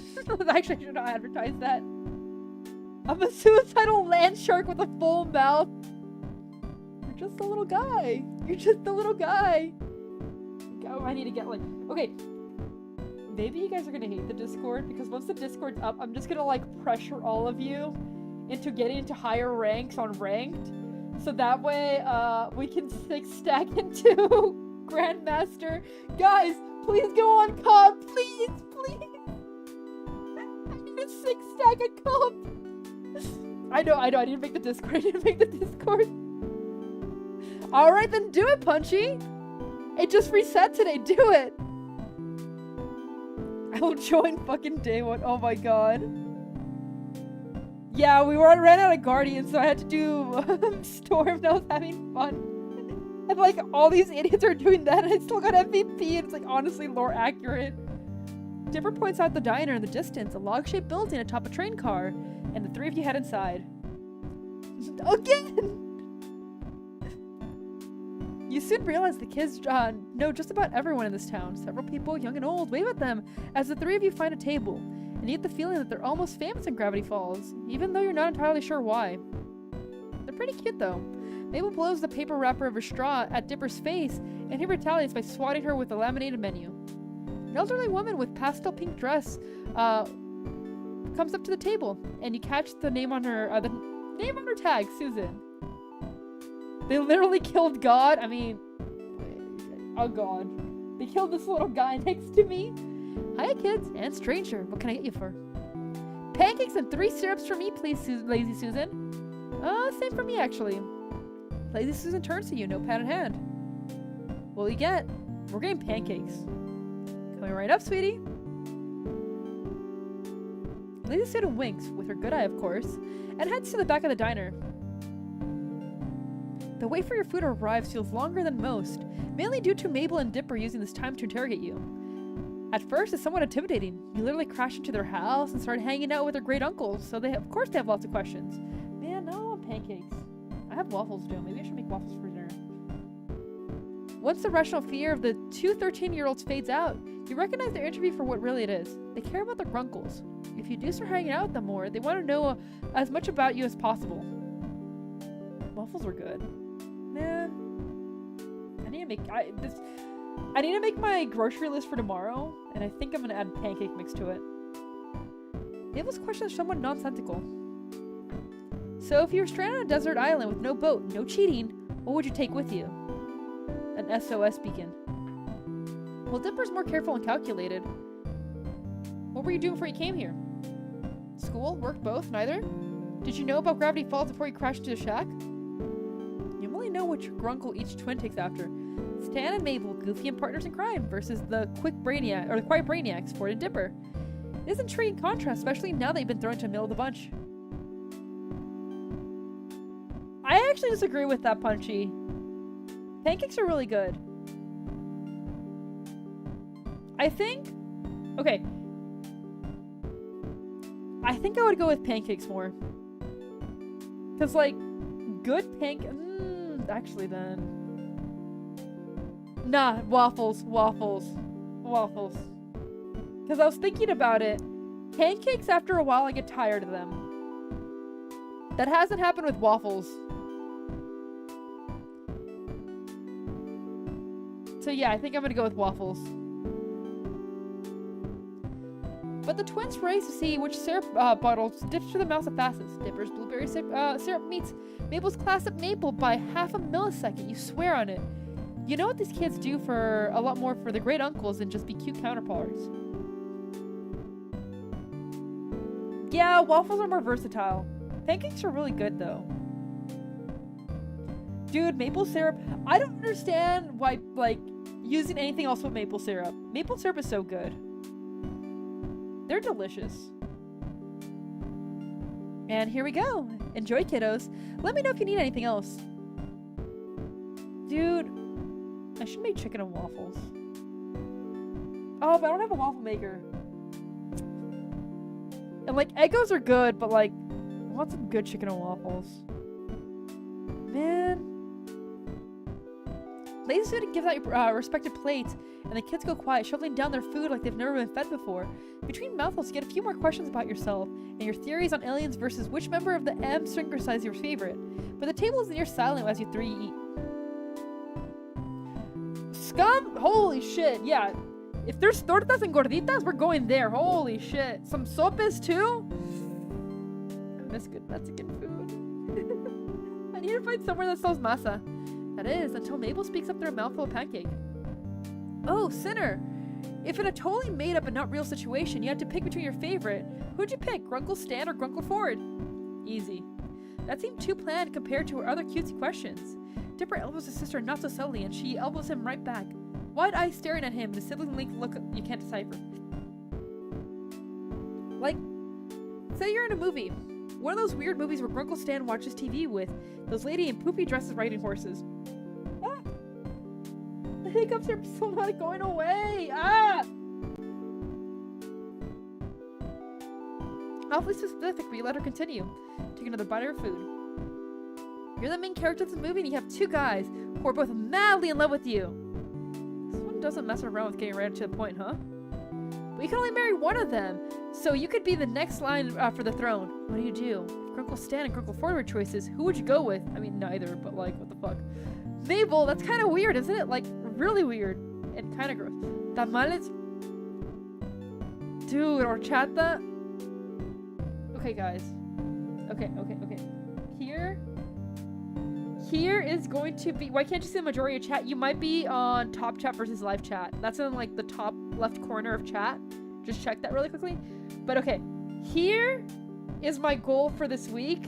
And, like, Arson, don't let me forget this. Or Penguin. I am gonna make horchata and sopes. Oh, dude, I had a shrimp cocktail today. Oh, Mexican shrimp cocktails today. They were so good. Oh, they were spicy and so nice, and it made me so happy. And then I had them like saltines. Oh, that makes me so happy. It was so good. It was so good. Maybe that's kind of weird, isn't it? Like, really weird and kind of gross. S-O-P-E-S and then horchata. One Dipper, this is important information that's vital to my research. What research? None of your business yet, but I'm still gathering other research. Mabel leans towards Dipper ears and waggle her finger at you before she replies, in a whisper, but not quite the opposite. Research style, you're a huge nerd! And with that, Mabel catapults a spoonful of melted butter from atop her pancakes onto Dipper's cheek with a very satisfying splat. Dipper jerks in disgust, but retaliates by seeing strawberry syrup on Mabel's nose, a drop of stickiness plopping onto her sweater. Ew, gross! Yeah, there we go. Thank you, Penguin. MVP. You see, my cult is the best, and the reason I say that is because honestly, I don't care. You guys can feed yourselves. Neglectful sinner. You're gross. There's no vitriol between the twins, but lots of giggles and a few more various food missiles. Eventually, syrup streaks down Mabel's cheekbones and some of her hair, and Dipper has a small piece of pancake stuck to his face. You guys are dorks. Maybe you're right, but we're twins, so it's adorable. If you say so, Dipper, or Mabel. Wait, quick, Sinner, take a picture of us while Dipper's got pancake on his face. I have what? He quickly wipes his face, and after several passes, he gets it off. Oh, I was trying to get more candid photos of us. Horchata or guava? What's that kind of question? Like, both of those are good. They're very different. I'd probably go for guavas though, because like I eat guavas more than horchata. Horchata is good, but guava. Dude, paletas de guayaba. Oh, that's so good. That's the perfect dessert. That's so good. It's so good. Maple, we have syrup everywhere. Really? Ugh, then it'll be a perfect photo. Here, let me get it. Your hands are sticky enough. Get back up with the napkin in hand and try to wipe some of the syrup off of Mabel's cheek. The excess syrup wipes easily off, but a good portion doesn't bulge. You can't eat right now. I'm sorry, Punchy. Guys, if you have not had guava, please. Raspados? Dude, I need to go back to Mexico. Oh yeah, I'm probably gonna get my dual citizenship soon. And I'm super excited. There's one for kid. We were wondering where you went once you came back to a suspiciously quiet house. If it weren't for Dipper's note, we would have been worried. Sixer would have been worried. I tried telling the kids I'd pull this up all the time. Heading out unannounced, putting stress on your poor old grunkle's heart. He puts a hand over his heart dramatically. All those missing hours of unpaid child labor. Actually, that note was me. Well, I wrote it, but Cinder's the one who said we should do that so you'd know where we went.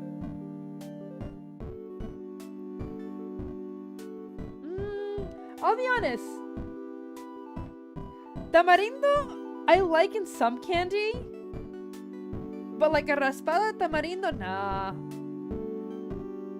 I don't want nah. Rompope. Give me a raspada de rompope. Is your favorite one? Nah, this one. Really? Figure those two knuckleheads dragged you here. Why not make breakfast at home? This place is like at least 15-minute walk from the shack. Well, he glanced at Dipper, swiping his finger across Mabel's cheek and licking the blueberry syrup off. Mabel has the pancake in her mouth, chewing on it like a crazy sheep. I wanted to treat them something, I guess. It's the least I could do. You're the one letting me stay in there and fixing my car. I thought since you were gone, I'd take these two out for a change. You like yours homemade? It's been a while. There used to be like, okay, when I was living in Mexico, 2 blocks down from my house, they would set up a little shop with like a giant square block and like right there make it in front of someone's house, obviously, because that's how you sell things in Mexico. Oh man. And like they would have different syrups and everything. Man, we're gonna have like a good month of sin in Mexico, because at this rate I just want to go back to Mexico and have all the good food. Agua de fresa is so easy to make it yourself. That's like the easiest thing to make, man. You're just mad you can't even make toast right. What? Yes I can. I burned it one time. Dipper holds a syrup thing in the air, indignant. Let's fix that.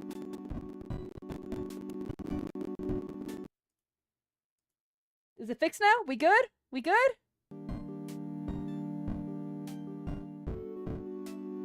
Then it's 3 ingredients! Go get it! Like, honestly, all you really need to buy is the strawberries. I think it was the game, not my mic.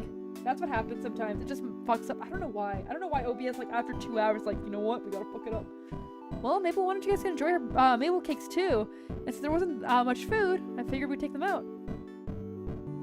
It's late right now. Skill issue. Oh man. Never understand cooking outside of someone's home? No. It's like barbecuing basically. It's pretty easy. Plus like okay, so raspado, it's like an icy. It's not a huge, it's not something that you really put a lot of effort into. Yeah, indoor kitchen, outdoor kitchen, that's not as common in Mexico, but a lot of people convert like garages into restaurants. Stan snatches the pancake from Bull's mouth and takes a bite out of it, crackling when she stands on the seat and tries to grab it back, climbing over Dipper to reach. Aside from the kerfuffle, you catch Ford's eye. Was he staring at you? You didn't realize he quickly set his gaze elsewhere, looking over your head and out the window. You say he's probably shifted his attention, but his finger hooks underneath the high of his sweater and tugs at it. Well, Senator, I really appreciate you looking after Dipper and Mabel for us. It was very kind of you to bring them here. It's not a really big deal. Really, I'm happy to help. You smile at him, pretending you didn't feel how warm your face is. Dear God. Sinners, keep it in your pants. Dear God. Maybe it's just hot and greasy. Ford looks close to the shade of his sweater. I hate this. I hate this so much. Holy shit, I hate that expression so much. Dipper moves on out and you catch Mabel elbowing his sides, waggling her finger at him. You're not sure why. Outdoor kitchen's where the magic happens. Did I turn off my oven? Oh shit. I made some cookies earlier. Did I turn off my oven?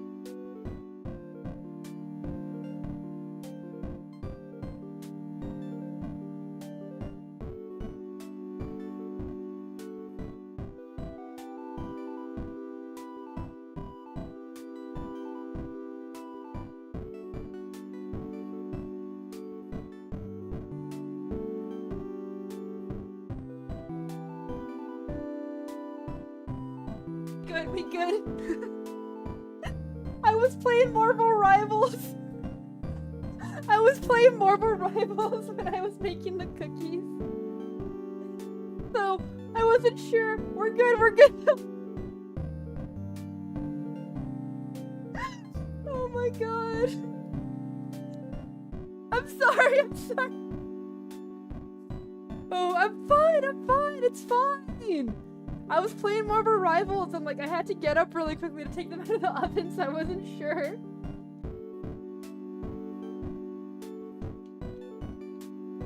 Oh my god. It's fine. I still won the game. There's no skill issue. Well, kid, if you're paying, scoot over, Dipper. I want breakfast too. Stanley, it's at least 12:30 now. Grunkle Ford, that means it's time for brunch, duh. Send Dog wanted the cookies. Send Dog got no cookies.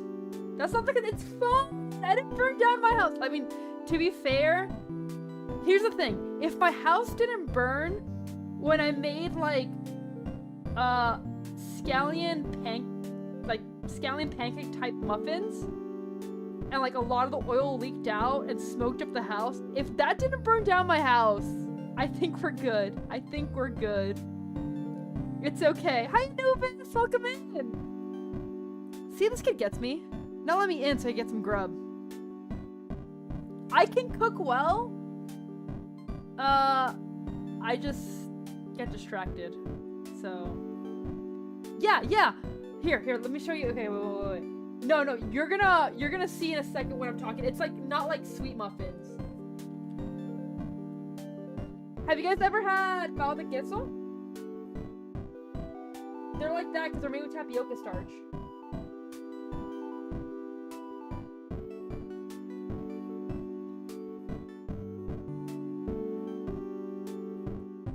Let's see.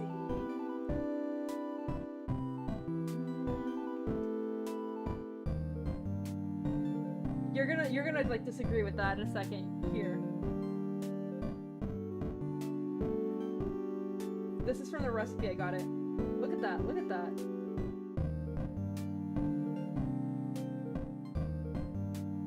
Fucking delicious. Fucking delicious.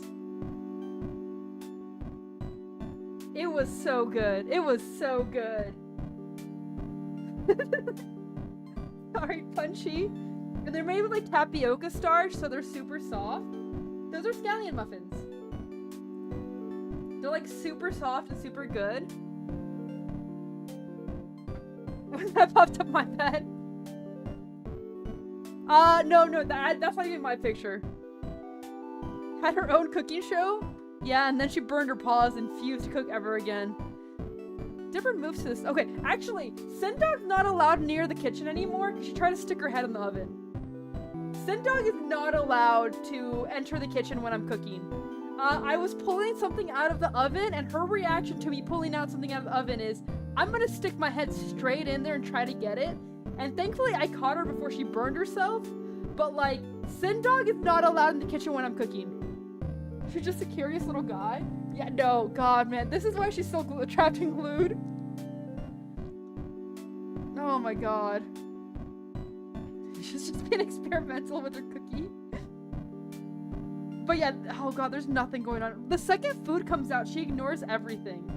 Dipper moves to your side at the booth, and Stan sits next to Mabel, and Ford sits at the Dipper's side.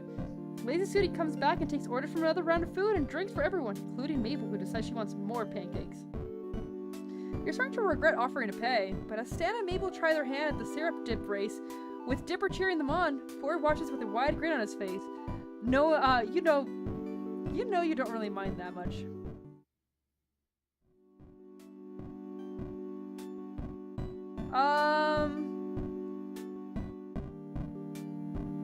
Oh, I don't care if I finish or not. If that's your question. I already answered that earlier. If we don't finish it, it's fine. We're not going to continue playing it, but like, we're just having fun. Not every game has to be finished on stream. Why is it so wholesome? The game? Because it hasn't gone horny yet. Does anyone... Honestly, like, half my streams become more, just chatting streams by accident.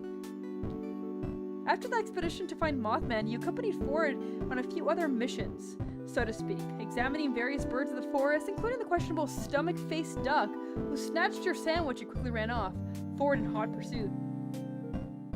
We're fucking Ford, I get it. Oh no. While he didn't find what evidence he needed, something to do with their digestive systems, you both decided that the stomach-faced duck's plot were questionable. Not as questionable as a question trail, which he showed you from a scanned journal page, but still questionable. 6 hours of hot sex with Uncle Stan. Oh. Doing an all-nighter? Bruh. Is it, okay, to be fair, is it an all-nighter if I usually go to bed at sunrise? Oh my God. Hey, I finished the art line. The art line work. That's all that needs to be. That's all that it needs to be. That's why he decided the Hoctopus was too stupid to study, but received a loud groan and said too sticky as an answer. Valid point. Yeah, it's kind of dull. That's okay. Cry about it. The bed's so tempting. I mean, go to bed if you want to go to bed. Sleep if you need to, man. All in all, your adventures with Ford have been more enjoyable than you expect. But you can't help but hope you get experience with another one with him soon. You walk into the living room, lost in thought about the question quails, when Ford's journal pages and narrowly avoid slipping on a sheet of graph paper. Ah, don't look! Oh, it's you. Dipper appears over a book that proclaims D&D and more D, officially licensed campaign journal. He's sitting in the yellow armchair with his crisscrossed legs, barricaded in books and papers. You can't tell me what to do. I mean, I can. You just don't have to follow it. Duck Detective. Hi, Ahmed. How you doing today? He's got the lap of multicolored dice and half a dozen chewed pencils strewed across the floor, and one in his mouth. You look down and notice the floor is almost entirely covered in graph paper. Hi. Did you need something? I know it's kind of messy. I probably should clean that up. Dude, I don't want to ever know Stan's path.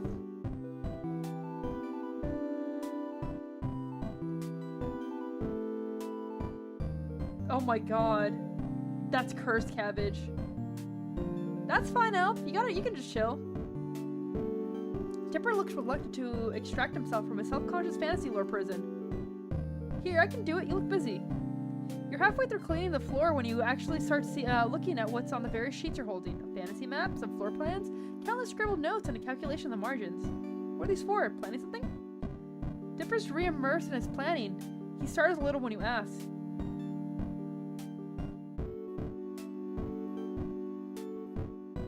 Bro!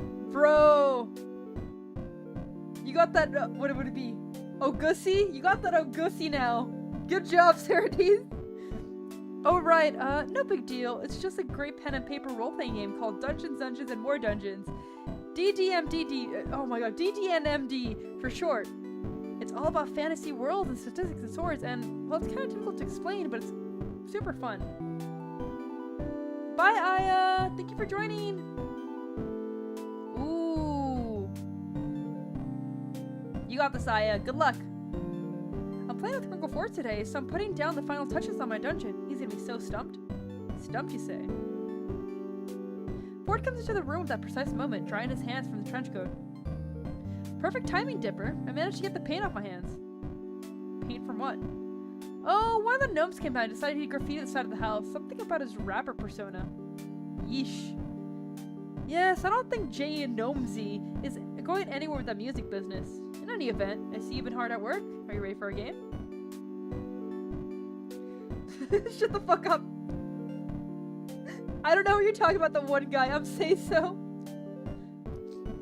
Yes, and oh, Sinner, I can take these now. Thanks for the help.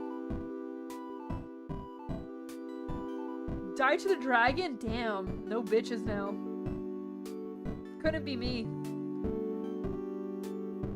I don't think I want to see how this ends. Oh, bye, Blob! Wait, is Pixel leaving? Okay, I don't even know who's leaving anymore. My bad, my bad. I have no idea. I think it's just Aya. Bye, Aya. But I don't know. I think everyone else. Bye, Sid. Okay, bye, Punchy. Oh my god.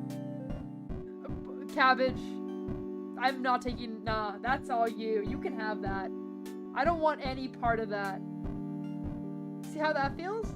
Oh, okay. I guess we're ending stream. Well, guys, thank you for joining me today. It was fun having you here. He wants it so bad. Oh god. Oh god. Ford looks like he just noticed he's standing there for the first time since he entered the room. Sinner, glad to see you were just shaken up from our adventure yesterday. He grinned and handed Dipper a tall stack of papers, catching a glimpse of the stats for a knock-knock skull. No, we're not actually ending up shitposting. We made it back in one piece, right? That's the spirit, though 90% of the piece would have been good too. You know, you never realize how different a 10% makes until you lose it. Excuse me?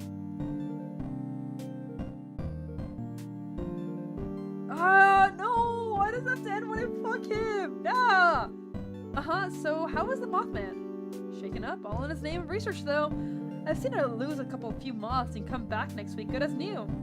A process akin to cycling out dead cells. I would say we just expedited that process. No moral issues there. Well, Sinner, the game's called, and I must answer. Stanley's about if you're looking for him, though. Well, if you want to join our game, I certainly wouldn't object. Can promise a fun afternoon. Another player? Yeah, totally. I can give you pre-made character sheet to start. And dice. Shoot, where did I put my other set? Don't worry, I've got an extra set. Me? I don't even know how to play. Man, how the tables have turned. Oh, God. Ah, a bar too? Yeah. Yeah. Wait, you use, like, holy shit, user groupies at Human Shield? That's fucking based. That is so good. Hey, Ashley, please don't put spoilers in chat just in case anybody does want to play the game. I don't know how many people would, but just in general, no spoilers. Me? I don't know how to play. Oh man, there's so many rules. Where to start? I mean, it's really easy to pick up. It's even, like, kind of popular now. You're not sure about committing a whole afternoon to the game with Ford, though Dipper does seem excited about it. But Stan's around too, and you wanted to go check up on your car. You would be surprised, Punchy. You would be surprised. Well, think about it, Sinner. Dipper, my boy, why don't you and I get things set up in the meantime?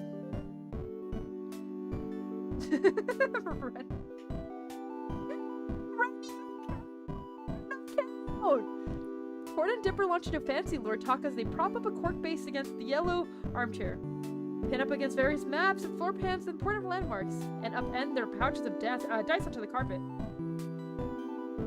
If this game has no fan, then I don't exist. Ask to join their game. Great! Oh shoot! Did you look at the plans earlier? Those were the Dungeon Master's eyes only! If only I know you were gonna join us. Don't worry, I didn't look. Oh, what a relief. Yeah, chat is insane. Chat is insane. 4-2 stand on that thing? Oh, no. Mental damage, mental damage. Sedative, oh god. Bro, why can't you get me sane? You guys are supposed to be becoming better. Oh my god, I need to kill myself. What a relief. No, wait. What if you're lying to get on the edge of the game? Is this legal, Grunkle Ford? What? I didn't hear. I just categorized as DD and MD books. How many volumes do they have these days? Dipper and Ford put the final piece in their place. The floor is encircled in a mix of propped up cork boards, books, maps, notes, and loose leaf paper. Ford unfolds the game board in the center of the match, or the madness.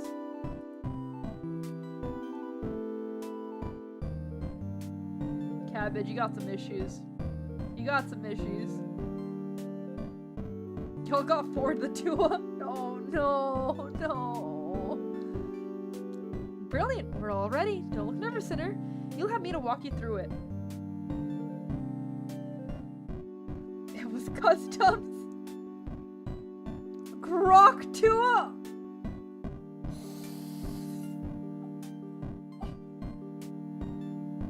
You know, living's overrated. Living is absolutely overrated. And none of us should do it. Hey, do you guys want some Kool-Aid? Do you guys want some Kool-Aid? I have some. We can totally just drink in unison and get this over with. Ford sits down next to the game board. He pats the piece of carpet next to him, inviting you to sit, and you do. Dipper sits across from you on the other side of the game board and unfolds an illustrated piece of cardboard, propping it up in front of him. He notices your questioning gaze on it and looks back at you. Do you want Kool-Aid? No, don't worry. It's wonderful. It's great. Pass the aid, my brother. Oh my god. Oh yeah, this is the Dungeon Master screen. It's just here to protect my secrets. You know what? Honestly, we're not gonna spike the Kool-Aid. It's gonna be the Baja Blast. And then you guys are gonna be like, wow. And then I assume this... Dude, that would have been a great end. You guys want some Kool-Aid? Here! And then it just ends. Oh my god. Baja Blast is good, but like it's gonna be super good once I'm done with it. Oh yeah, this is the Dungeon Master screen. It's just here to protect my secrets. It has essential die rolls and plot points for the prying eyes. Sprinkles 4 tried to look ahead once or twice and spoiled a narrative twist. And you were the only player. But just making sure the Dungeon Master's apprentice stays on his toes. You can never be too vigilant. Can we get the cool Kool-Aid? Oh no.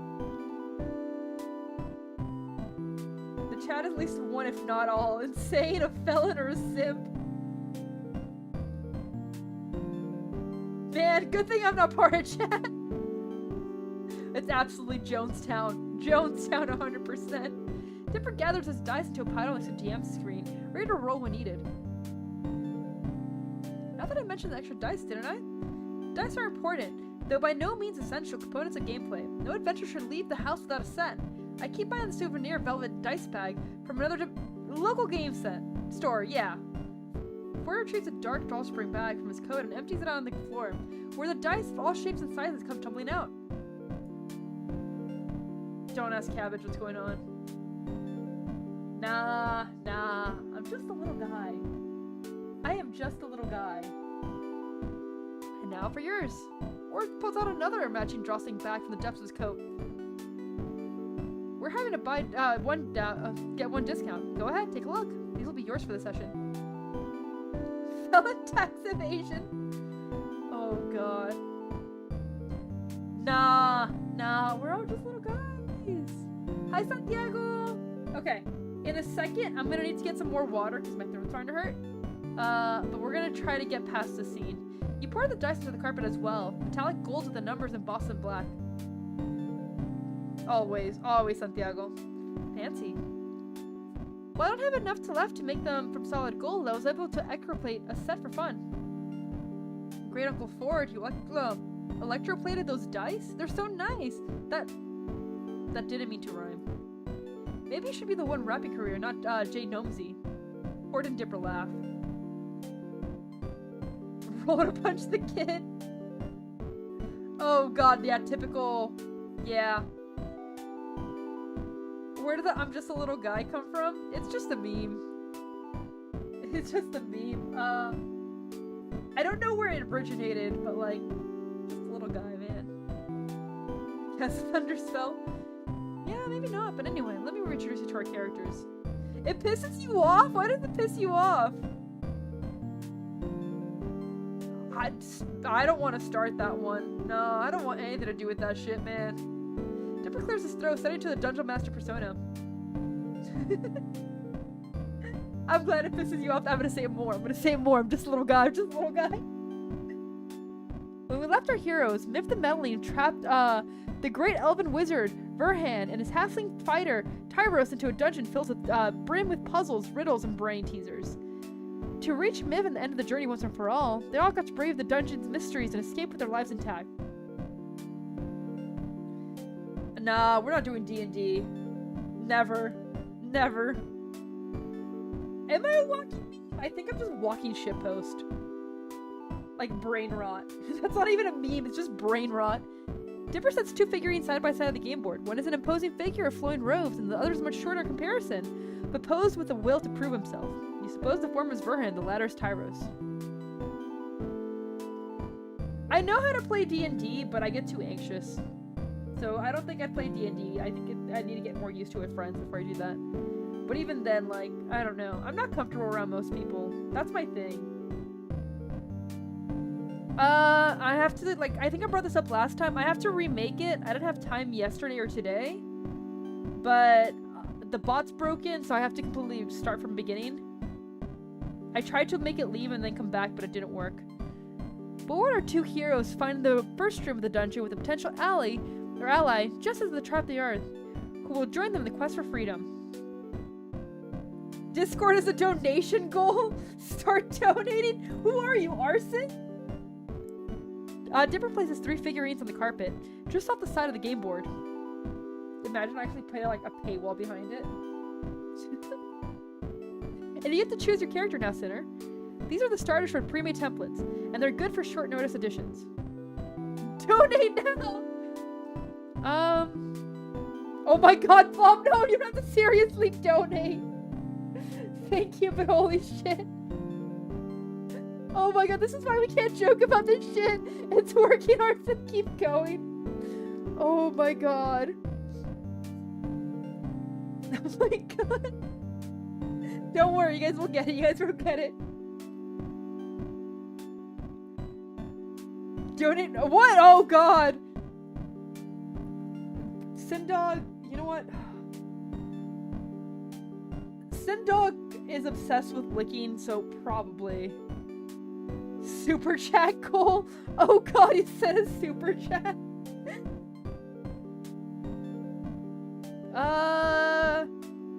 I don't want to be a bard. I'm gonna go with an orc rogue, because that sounds funny. Rogues can move around stealth and know how to pick both pockets and locks. It has become a sellout. Look man, you deal with those ads.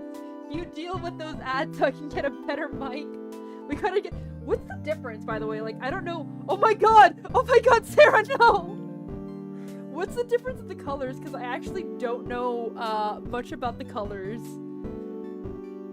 Bard thief? Humans are so boring though. Like, why would you be a human? Ren, you keep getting their name wrong. It's not Sarah like that. The color of the message stays, you think? Let me actually figure this out. I can super chat myself. Okay. I see. Okay.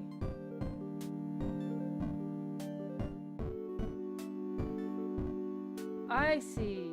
I'm like looking at it now because I've never super chatted, so yeah, the change is the more money people donate. I know it sticks around longer, like on the top, but like, I don't know. Yeah. Oh, wait, Punchy. What? No, no. What do you mean? No, Punchy. I'm good. I'm good. Don't say this is what happens. Get off your ass. Oh, you're waiting for someone else to do it. Be an orc rogue? Yeah, we're gonna be an orc rogue. That scared me. I was like, oh no. Oh no. Dipper moves your figurine onto the board besides Verhun and Tyros. Alright, what's their name gonna be? Alex, short for Alexandrios. Wait, it docks you? Dude, that's fucking lame. Oh, the one guy, you don't have to donate. It's okay. Thank you, though. You don't have to.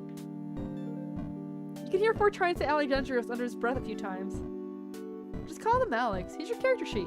It's got all the info in it.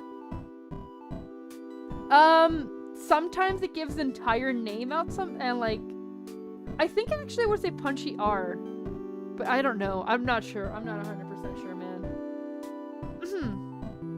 Our heroes encounters Alexandrios, Alex for short, in the first room of the dungeon. That's about it. Oh, you guys, please do not donate that. No, no, no. Formo, you have to do a dono. First of all, no, no, you do not. 4 blue super chats? Oh no, I think he means $4 more. Alright, what's your deal with our main villain, Maeve the Melly?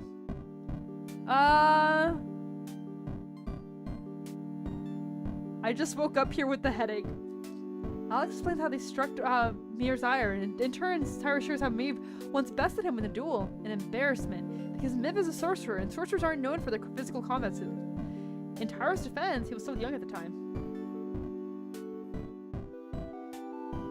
Yeah, I know, it's crazy. You guys don't have to donate. Dude, I'm so I sent it to Effie and I was like, this is the most uncomfortable thing I've ever made before. Nah, you do not have to super chat. Honestly, you guys just chilling is more than enough. And no one in my family must know. Oh no! My wife hasn't eaten in 3 days. My kids, they don't deserve food, but it's okay, because we're donating to streamers. You absolutely must super chat. Holy shit. Yeah, that's how it works, Blob. Oh my god. But none of this matters because we finally faced down Mev. They must escape. You're a Discord expert? No, I don't know what I'm gonna do about that yet. There's a lot of things I gotta do. That's fine, I'll do it though. Behind you is a plain door. On the far wall of the room is a set of red doors. And to the left are old stained glass windows. There are really familiar motifs on them. Your degeneracy landed you a job? What do you mean? But at least I know my money's going to Sitcore. Holy shit. I can't afford food. I cannot find electricity. I cannot get anything. But you know what? A random streamer on the internet has my money. Bro. Bro. Having woken up here with no recollection of getting here at all, you have no way of knowing which door you came in, should you go out of, or even what direction you should head out at all. Now you guys decided what you're gonna do. You might want to look around first. And by that, of course, we mean rolling a die to see if we can notice anything. The outcome of nearly every citizen choice we make is tied to a roll of dice.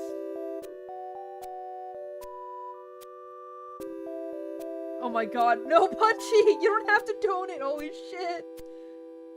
It's over. Let's see if anyone in here gets one. Hey, the one guy got one! I actually think that means we can make another emote. I'm trying to see who else in here gets one. Luffy got one! Holy shit! Now we can find the One Piece. Oh, Nara got one! Sweet! Lampik got one! Okay, sweet! Okay, at least a few, like, normal ones. Yeah, Monkey the Luffy got one! You summoned the One Piece, Punchy. Yeah, Lampik got one! Okay. He is... Japanese name first, and then it's there. Third time's the charm. But yeah, I think we might have we might be able to get a new emote now. Let me check.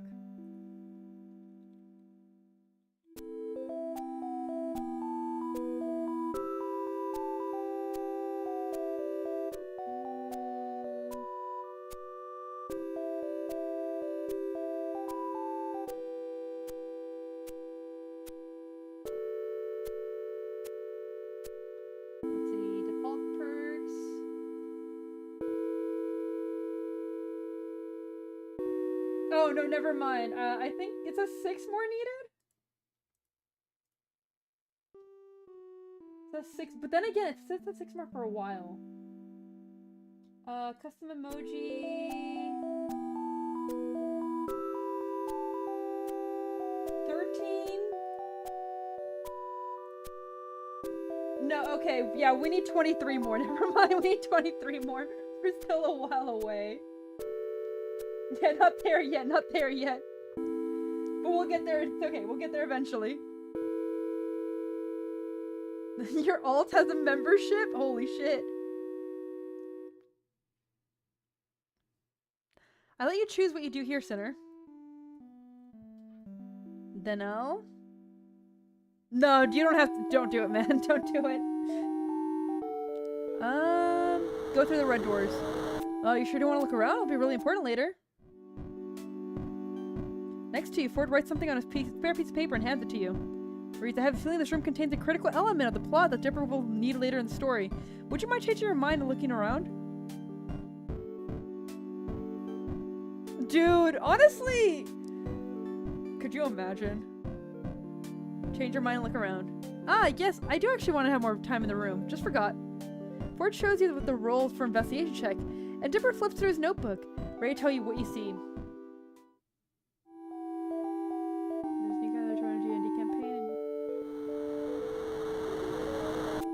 Friendly fire them? Holy shit. Huh, nice roll. Tacked to one of the walls of this room is a note that reads, Proceed with caution, homies. Tyro's pocketed the note, and in the distance you hear a faint sound of rushing water. What do you do next? What's to say of the door behind us? It's locked. Sinner, it's your chance to do something real cool. You're the only ones who can pick locks. Here, use the D38 to roll a sleight of hand check to see if you can pick that lock. No Discord till we get the new emote. Holy shit. Could you imagine? Could you imagine, like, I blocked it off. No, Discord server until we have 100 members or some shit. That'd be so stupid. Oh, bye Blob! Sleep well! Thank you for joining! You roll a d38 for the check. It's a 31. And since you're a rogue with death hands, you get a +2 on that roll. 33. Nice one. You pick the lock and the doors swing open. Brilliant! Let's go out this way. As the last you step through the doorway, it melts, seeping through a wall as if it was never there. But you hit the paywall? No! Man, you don't encourage him to do that. Bro, you can't encourage him to just give memberships to everybody. Guess we're going back that way. God, no. Never. Never, Santiago. What the fuck? This is not a GFE. We are not GFE streamer. No GFE streamer here. The chandelier overhead ignites. You know what? The furthest we will get is an ASMR POV. You pissed off your Latina ex and she pours concrete into your car's gasoline tank. Casting the room to a warm orange glow and revealing an impressive door on the far wall, in front of the large cloth-covered lump. I can't wait! Oh my god. Take a look around. You roll for investigation, just like earlier. You approach to inspect it. As your footsteps grow near, the lump shifts, rising to reveal that it infects the goblin. The goblin stands to attention and tries to pretend it was never asleep. Girlfriend experience. It's streamers, especially VTubers, who pretend like they're dating you. Yeah, that's pretty much. Your type? No, Santiago, no! Wait. By a tomboy Latina teen. That'd be fun. Yeah, that's a thing. That's a thing. It works for some. Honestly, I won't shame it for the fact that, like, it makes some people happy. And as long as it makes them happy, that's fine. But I can't do that. I can't do that. I can never. Yeah, no, that's definitely not for me. You guys got, examples you can give me? There's quite a few. One of the most famous ones had I'm not gonna say her name. A lot of you who watch VTubers probably know her name. But she had a fall from grace. Turns out she was married. And is a bit psychotic. And now she's like coming back every now and then. And it's so crazy. I don't listen to it, but imagine a one from. Oh God, no! God, no! God, no! This relationship is fake. Oh God! Travelers, I noticed thee and demand your answers to riddle 3. Yeah, it's definitely. Oh God! Pick the goblin's pocket. I can do that, right? Yeah. Whoever puts on a sheet of paper that says, the pickpocketing a goblin in the light armor while in a damp stone dungeon room calculation for you. And you hear Dipper Murray something that sounds like, didn't even think about pickpocketing to himself under the breath. Is Illuminati? I don't know much about Illuminati. I don't know if Illuminati would be one.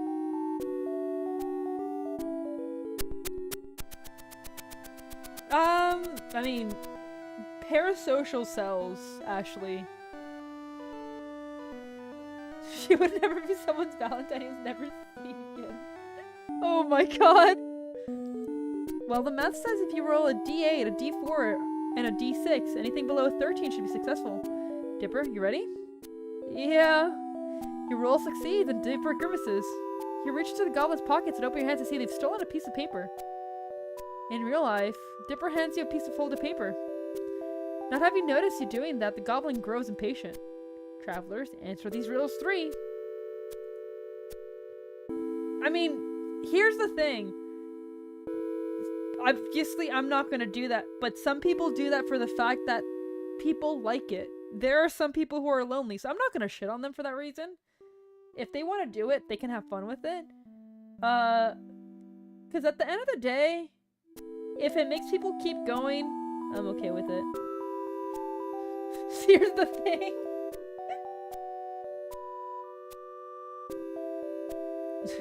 So stupid. I love the entire meme. The goblin reaches into his pockets, rifling for something and not finding it. Though he looks a little nervous, he proceeds from memory. What has 88 keys but cannot open a single door? He uses the piece of paper. Dipper watches you open the piece of paper with an expression of slight dismay on his face. It reads, what has 88 keys but cannot be opened a single door? A piano. What kind of key can't open doors? A monkey. What's the first thing you did on an adventure? Look around. Answer the riddle. I've seen this one before. It's a piano, right? Next, what kind of keys can open doors? A monkey. And finally, what is the thing that you did on this adventure? Look around. The door is now open to you. Fabulous, homies. Fantastic Four. And then the Kendrick Lamar. No, it wasn't Kendrick Lamar. It was what's the Travis Scott song? Just like going on in the background. It's so stupid. It's so good. I saw like this video the other day, and it was just like Spider-Man going around with Sticky playing. But every single time Mr. Fantastic came around, the song would play. And it lives rent free in my head. It's so good. It's so stupid. I'm so brain rotted. I'm beyond help. Tagoon or not Tagoon? That's the real question. It's always Tagoon. It's always Tagoon. The goblin steps aside to let you go through the doorway. And with that, you've cleared my goblin puzzle. Well, a fourth of them, anyway. I've gone so many other ways. Dipper then beams, and you follow his line of sight to realize that it's because Ford just gave Dipper an encouraging smile of his own. It's so mushy. Nothing but gray matter. It's so bad. I'm so brain rotted. As soon as you enter the next room, the wall melds into the doorway, sealing you in. Glancing around, the far wall of the room seems to be a bit different material and color than the rest, though it looks just like lighting. To the left, you see a row of the keys affixed to the wall. Inspect the keys. After inspecting and interacting with the keys for a few minutes, you realize a few things. There are 26 keys. You can touch them and make them glow. You can only touch 6 of the keys at a time, and 7 are in touch. All the fade to the original colors. Each key is labeled with an integer that runs consecutively from 1 to 26, starting from the leftmost key.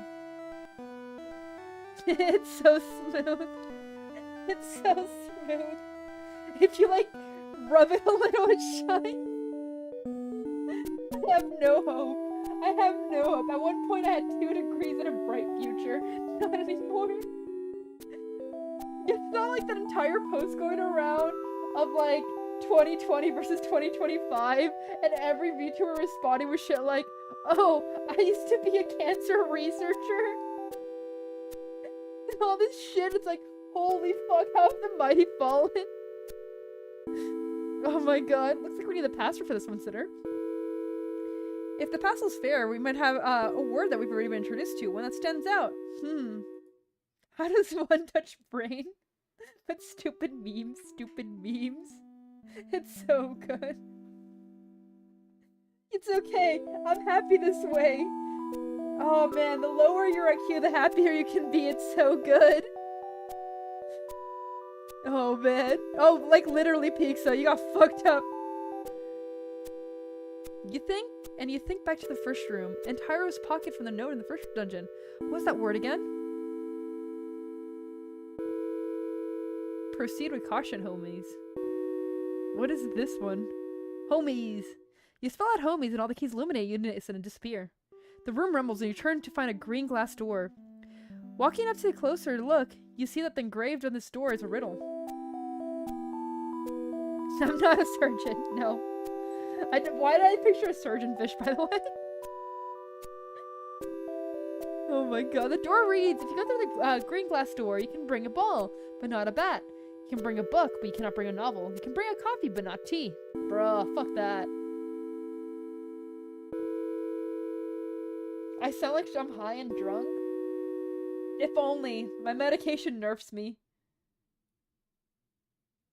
Oh god, that's fucking the meme. Why did you remind me of that piece of shit show? Why is that show a thing? I'm a surgeon. Oh god.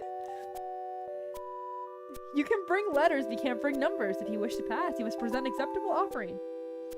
Interesting. Dipper, let's think. A ball, but not a bat. I think I understand. Sinner, what can you bring through the door?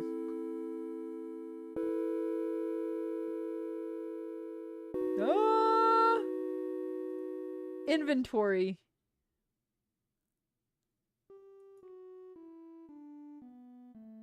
Dr. House could never— Dude, it took me forever to figure out he's just supposed to be Sherlock Holmes. Used to be a NASA astronaut. Yeah, I was about to go to space, and then, like, I decided not to instead, and then, like, became a VTuber. Now, those two are stuck in space, and I'm not. Oh no, that's just me trying to be happy. Dude, the game is mid.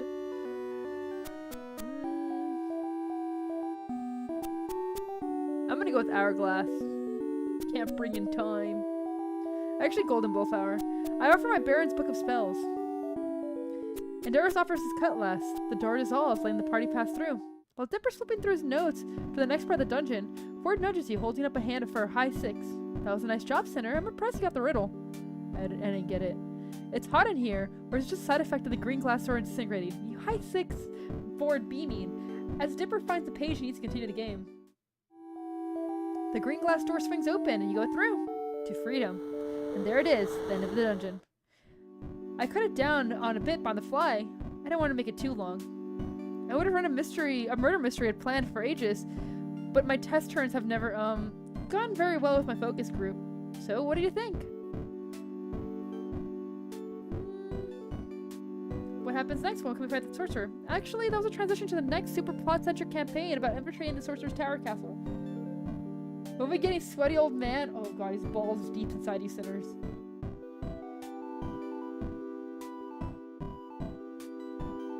In the 22nd century? It sounds familiar. Oh, is Scum going to bed? Did I miss that? Good night, Scum!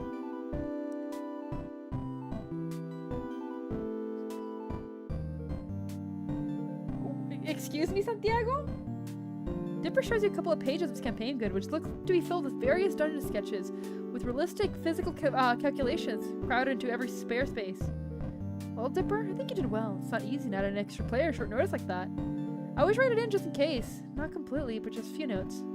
Ford and Dipper launched a conversation about dungeon mastering as they clean up the DDAMD setup, returning to the campaign components and their original glossy fantasy box. There are 2 facts in practice for you to figure out how to help, so you just pick up the dice Ford lent you and return them to the original velvet box. Balls deep, apparently cabbage. Dipper leaves to put the DDAMD box back upstairs, and then it's just you and Ford. Sinner, you did well for a first-timer. I'd take you to a dungeon with me. I mean, Ford gives an embarrassed smile, but you're already smiling at him yourself. I know what you meant. Thanks, Ford. A call from the kitchen from what sounds like Stan. Huh? Well, I like to talk more, but I like to see what he needs. Cabbage, look, man, you're the one that's trying to make people worse, so I don't know why you're shocked that no one you subscribe to is normal. I'm the 2 normal people. What kind of dungeon? Exactly, that's the problem. Ford moves past you, heading toward the kitchen. You suddenly feel the need to hold on to this moment, like he needs to say something. Ford? Yes? Now that's looking at you again. You don't remember what you're gonna say. All you say is, here's your set of dice back. Thanks for letting me use it. Ford chuckles, shaking his head. You keep it, in case you decide to keep joining us next time. See you at dinner, Sinner. God. Okay, we finished this. It's actually been 3 hours. I will save just in case we ever decide to get back to this, because like this is a good I don't know what to play and I have nothing else to play, but considering my like throat's starting to hurt a little bit, I should probably stop. My throat started hurting a lot after that 6-hour stream, so I should definitely not push myself today. Tomorrow I think it's Pokemon. We're doing Pokemon, I think. Yeah, it's a really good yapping game, so if you want to just chill and everything. What time is it? 1 a.m.? No, I probably should not raid tonight. I'm sorry. But, let me see really quickly. Wait, Is it Ghibli game? No, tomorrow's Pokemon Violet. We're doing an all-nighter. Oh no. Okay, let me think. Tomorrow, I don't know if we're gonna be able to raid because it is a late night, but we might have more time tomorrow. You're proud of me for what? What'd I do? But thank you. Santiago, are you proud of me? So hopefully tomorrow we can do a raid. Please ask again tomorrow, and then I can say hopefully yes that time. Is Plum? Yeah, I don't want to go in without like actually doing it, but that's okay. Tomorrow, just ask then. As always, don't forget to work out. Have a good sleep. Have a great morning. We'll be back with Pokemon tomorrow. Thank you everyone for joining me with this silly little game, and I will see you guys then. Bye bye. Thank you everyone.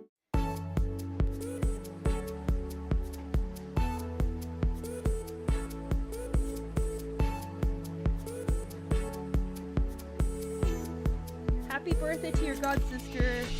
Let everyone